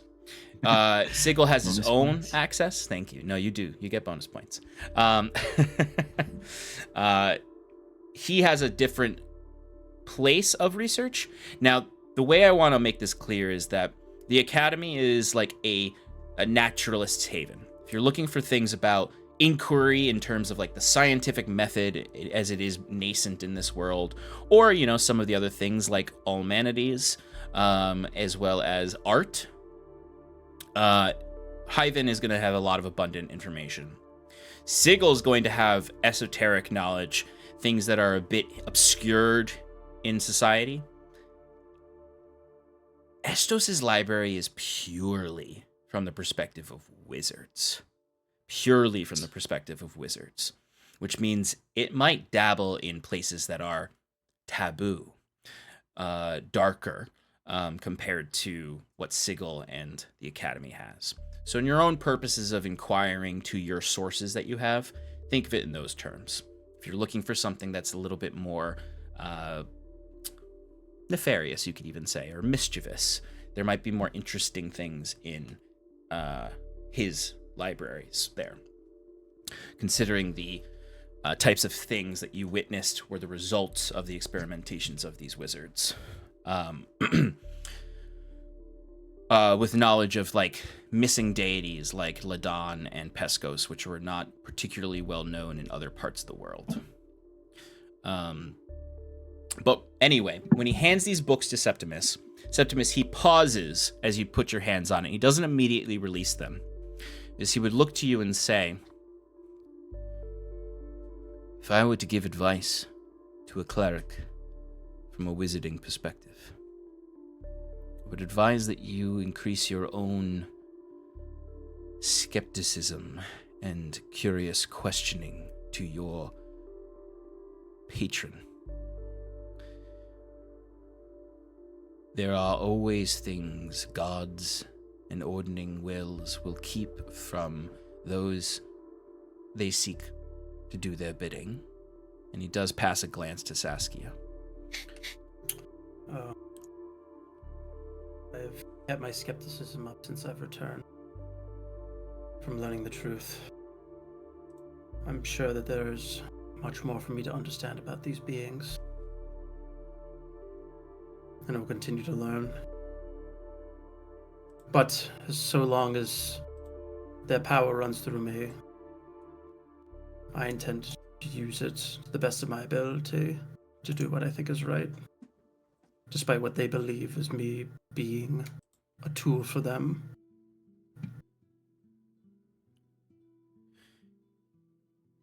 There are tales from Gwenvalir of young gods in manifestations. Even our prime deity, Ilyuvanya, restored, is a reborn young god. And tales of the Raven brother. One and the same with her. Two sides of a coin. Pescos and Ladan. Two sides of a coin.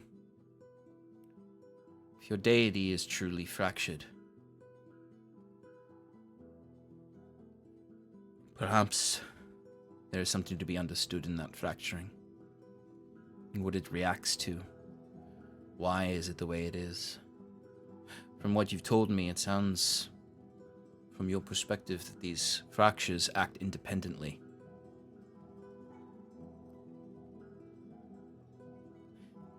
But is it as independent as you think? For Pescos and Ladan, the Heavenly Fathers,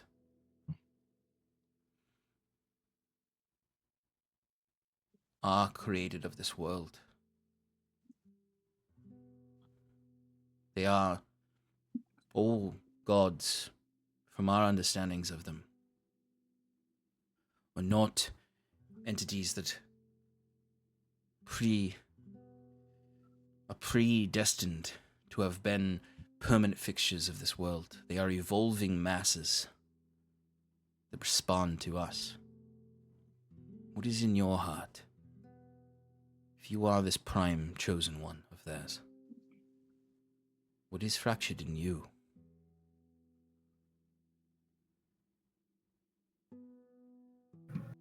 Just musings that came from our conversation.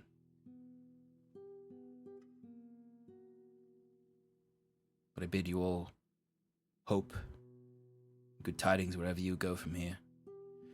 And Nolan and I have always agreed that Iron and Mana is welcome in all parts of Stormbreaker Landing.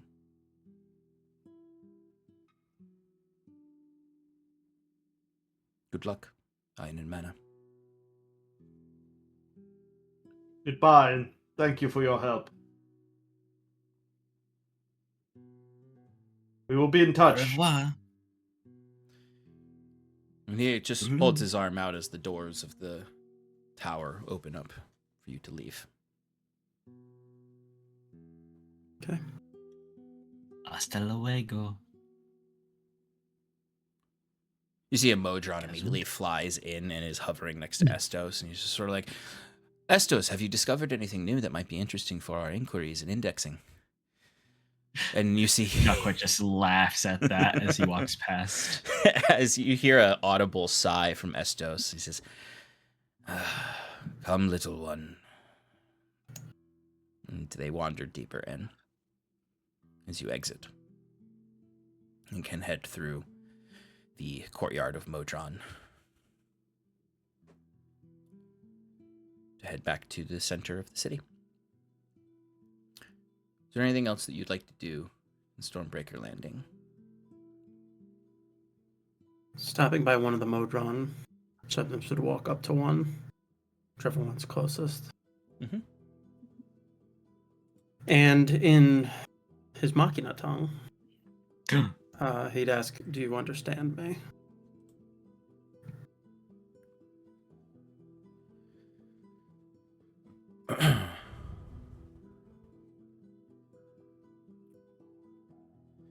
It would look at you and blink and say, oh, a curious new tongue.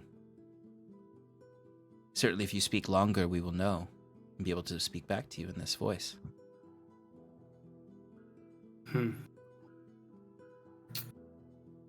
Just seeing how much you have learned. Well, can you tell me more on your findings of how one of your brethren had lost control? You speak of the rogue monodrone from some time ago.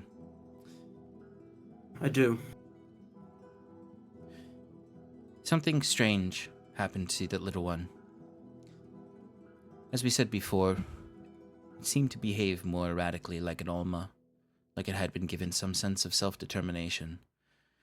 Something foreign to the Great Host. Even Primus themselves follows the directive of our host. Something akin to this dissonance seemed to have broken something within the monodrone. Or from our perspective, broke something within the monodrone. Even as you have said, when this entity was not controlling this member of our ranks, it was disconnected from our collective in a fractured way.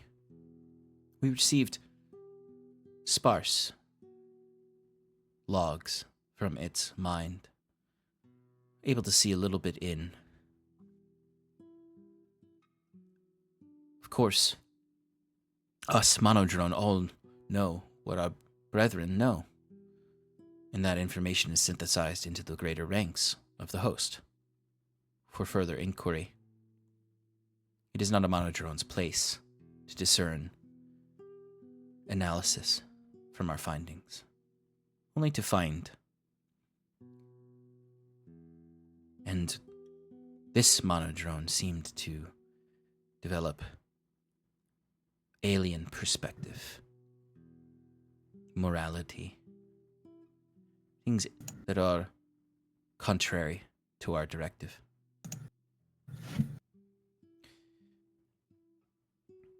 We are glad that you decommissioned it. It was a dangerous force. If it were to infect deeper into the host.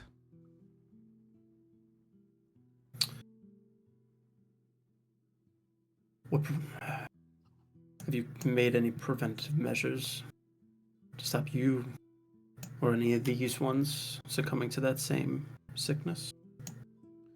There have been certain walls put in place that prevent monodrone from infecting the ranks above us. Granted, a monodrone can strive to rise for deeper knowledge, but we have methods to ensure that this lacuna does not infect the greater host. The monodrone that you experienced were displaced from their schedule and not meant to come to this world at that time.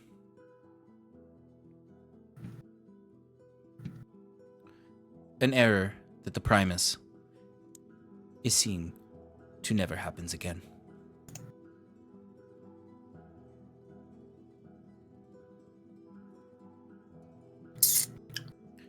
When we find this other dissonance, we will know more. And if elimination is needed, then the might of the host will be put into place.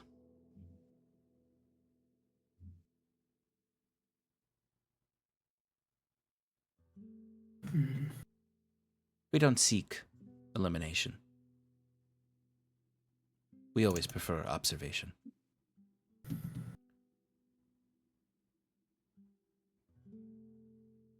Finality is not part of our directive. Of course.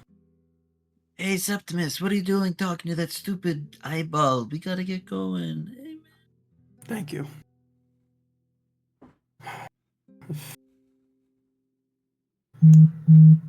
Is there anything more I'll need? I'll be in touch. Certainly. If you see any monodrone, you can speak to them, and we will all know and be able to respond. Catching the last part of that, could Fyrn have just popped over and just been like, hey, if we need to get a message here, could you relay us that information for us? talking through the monodrones. So long as it does not veer into certain levels of aid or harm. communication is acceptable to a limit. So if I asked you to go talk to Nolan right now and tell him that there's an invading force coming to destroy this town, would you do it? No, Why not? because that is not part of our directive. If you wish to share knowledge, that does not have to do with these certain outcomes. What if I Isn't said, that if technically you... knowledge? Yeah. We're giving him the knowledge that there's an approaching army. Not Yeah, that wouldn't he it- should defend the city or not that he should take action. Simply knowledge. Who are you to say that that helps or hinders anyone? It sounds like you have judgment. The And it sounds like an observer would be interested in the reaction of him when he gets this news. the modron does like freeze up for a second, and then like sort of blinks twice. There would be equal or more prudent knowledge to the weave of the cosmos to not inform. That's just like your opinion, man. It is certainly, I will say, this line of inquiry, Fyrn does like showcase an imperfection in the modron. That there's a rigidity that is not inherently like infallible.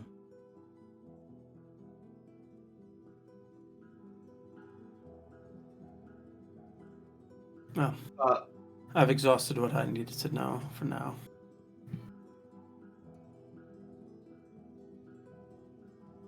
Have you ever considered an exchange for knowledge? There are certain modron, certain ranks that do occasionally exchange knowledge under careful consideration of higher level modron. But no monodron would ever assume such authority.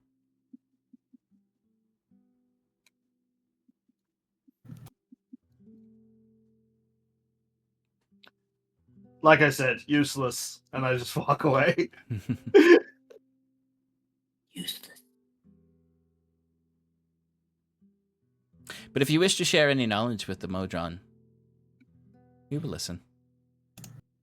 No, thank you. Okay.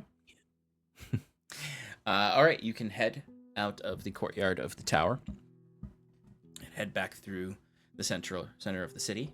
And if you would like, you can head back to your refab dreadnought. It would. Before like anything, we make any plans, Fyrn would start by like taking inventory of the ship.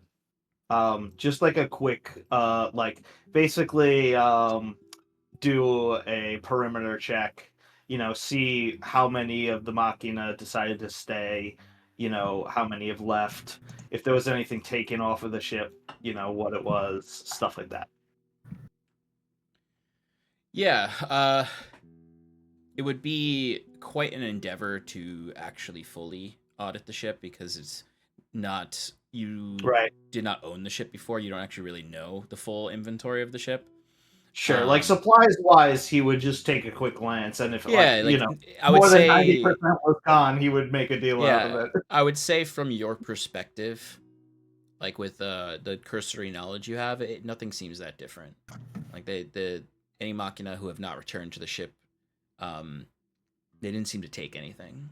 Like there's no boarding vessels missing. The large containers that you saw, everything looks pretty much the same as when you left the ship. And have any Machina remained? Yes. I would say that you've lost at least half of the Machina though, who have decided to stay.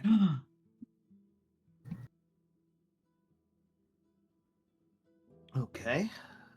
And not even necessarily like that they stayed in Stormbreaker Landing. Like some of them have likely even like wandered away completely from even Stormbreaker Some just landing. jumped off the side and went to Literally, the sea there bottom. it is not unlikely that there are some that are just walking in the bottom of the bay. Yeah, Fyrn would just relay this information to everybody when we all regroup. Yeah, it seems we've lost some numbers, but for Sigel's sake and Hyven's sake, we should probably get back soon. I assume we all agreed on this. Yes, 100%. You want me to teleport us back to Hyven? If possible. Maybe put us a little outside the harbor so you don't inadvertently destroy anything. Yeah, and also, course. give them time to know that it's us, not some other invading force. Well, I have informed both the governor and... You're muted. No, Oh, I'm not. great I was God. just trying to mouth it so he would get it. I mean, Emil. I know. Emil Dukan, that we've successfully commandeered the Dreadnought. I know as much, but there are procedures to these things. No, certainly. You guys I gotta think- fly I the think- iron and mana flag from the top. Yeah, what does it look like again? I think that the There it is. fortress. Oh, okay, he drew it. It's hard to. It's the diagonal, but it's backwards, so it doesn't work. All right, well then, Septimus will go get in his fancy chair. It actually doesn't show up backwards for us. Oh, well, good for you. It is good for us. Get to enjoy your beautiful handiwork. When he sits back down in the chair, Mm-hmm. I don't know why, but I imagine we're all with him. And Jacquette just kind of goes, it's interesting. Your new body seems to be perfectly fit for such a thing.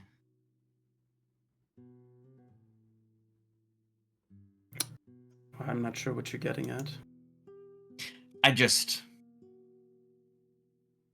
Yeah. Pontificating, maybe? Maybe there's more people like you in Halcyon. Where is Not this where thing I was from? going, but that is a very interesting thought that I did not consider. I was just going to say something about how it could be fate, or happenstance, or who knows what.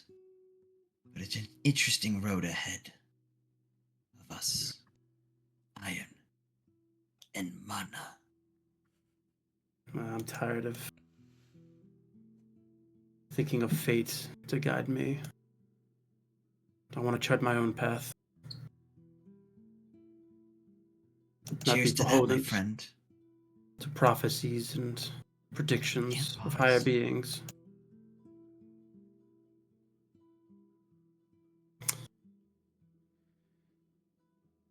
Cheers. That. If you're all ready, I would Fyrn would find a just secure chime in and spot. say that those higher beings will always have something above us.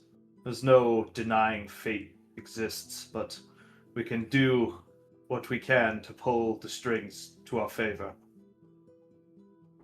Guardians make their own fate. So as Septimus does this, do the rest of you just sort of grab onto what you can to brace yourselves? Jacquette sits in his lap. You're about to get Tells him. fried. You might not want to do that, Jacquette. He's gonna get real hot. Oh. And he goes and sits somewhere, I don't know. Well, So- that being the case, Septimus blocks in, inserting his limbs into the proper channels. Yep, the little like tendrils of the chair link into your body, and you in a way become one with the chair. As He'll Septimus. power up the engines.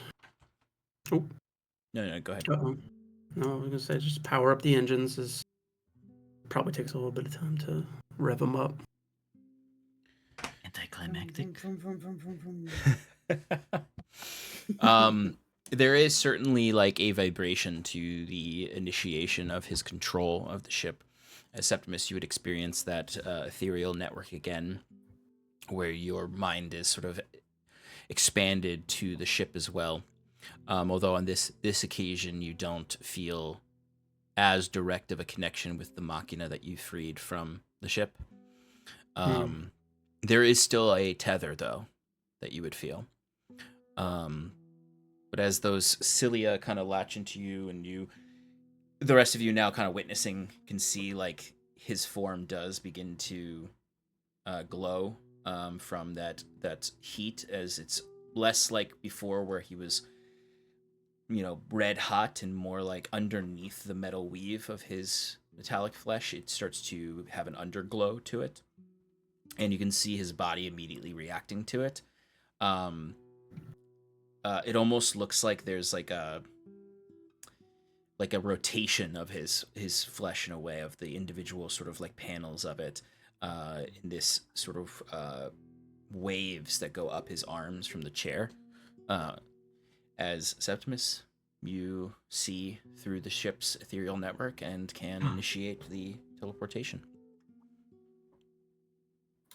Taking what Jaquette said, he'll think of a spot that was enough outside of the main bay that we've probably passed one time sailing up to Stony Heath or whatever.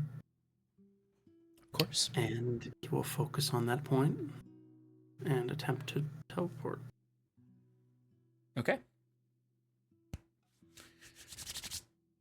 Septimus, give me a Constitution saving throw.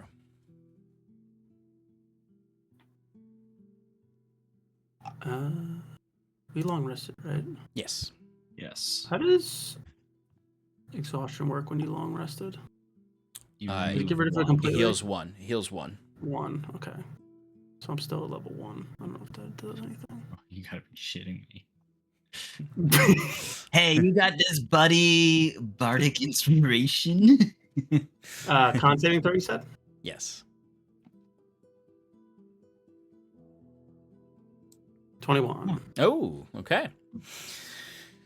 So, Septimus, you start to feel the familiar pain that you felt when you initiated first, but you're able to bear it. For those of you in the vessel, as he's sort of preparing this launch, since it's not as much of an emergency, the lights in this space, the sort of like arcane lights, they all start to sort of flicker, where like it's kind of going in and out of darkness and light, because there's no windows. So when these lights are off, it's pitch black in there. Obviously, dark vision and true sight of Saskia, but you're still experiencing the like stimulation of the blinking lights. And I imagine that you're all like, Septimus is in the middle. You got Sass on one side, kind of holding on to one of the old Machina stations. Jaquette on the other side holding on to one, and then I actually, like, because you're so tall, Fyrn, I imagine you're in front of Septimus holding on to one of the like whole things that held the Machina before above you. So you're all kind of in this like triangle with Septimus at the center of it. For all three of you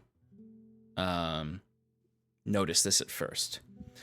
In the like weaving shadows of the lights going in and off, you all would see, perhaps tauntingly, or perhaps just making his presence known, veering off of each other, a shadow that similarly in the past some of you have seen, that disembodies itself from the person and sort of stands over their shoulder in some way. So for you, each of you sees around the other a horned shadow that is just sort of stalking over. That in the past has always been Ro. Jaquette, you see it over the shoulder of all three of your companions. Fyrn, you of course see it over Saskia, and you see it over Septimus' shoulder. Saskia, you see it over Septimus and Fyrn's shoulders, but not Jacquette's. The lights all flash as you all can feel the vibrations getting to a critical point of teleportation. And Saskia, for a split second, you feel a hand at your throat. And a flashing face that is not Ro. It is a disembodied head that is a mask with just a spectral flame behind it of blue light. The mask is made of driftwood and seashells and pearls. And then it vanishes. And then you all feel the instant compression and expansion of your bodies as you all maybe take a deep breath as there's sort of a sink in your stomach. As like an instinctive reaction, Fyrn casts protect. Like, I know it probably won't do anything, but he just casts protection of evil and good on himself.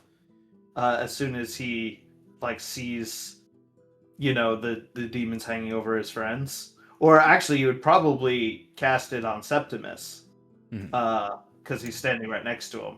Yeah. But as you come back to, in this expansion back into this space, there are no shadows anywhere. The lights all flicker back on. You hear the sounds of gulls outside as you've arrived back in the bay of Hyven, just off in a safe place. As Saskia, you grab at your neck, maybe panicked, and then look down at your hand, and there's just a little few beads of blood. The fuck? Is there's Like, a few? Did it feel like squeezing? Yeah. And as you all look to each other, back in Hyven, peculiar happening during the teleportation. It's where we're going to end tonight, since it's almost 10:30. Bum, bum, bum.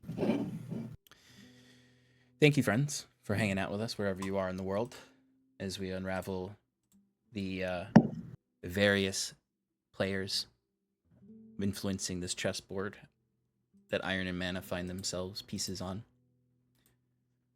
Join us next week or on the VODs as we continue this journey. Good night.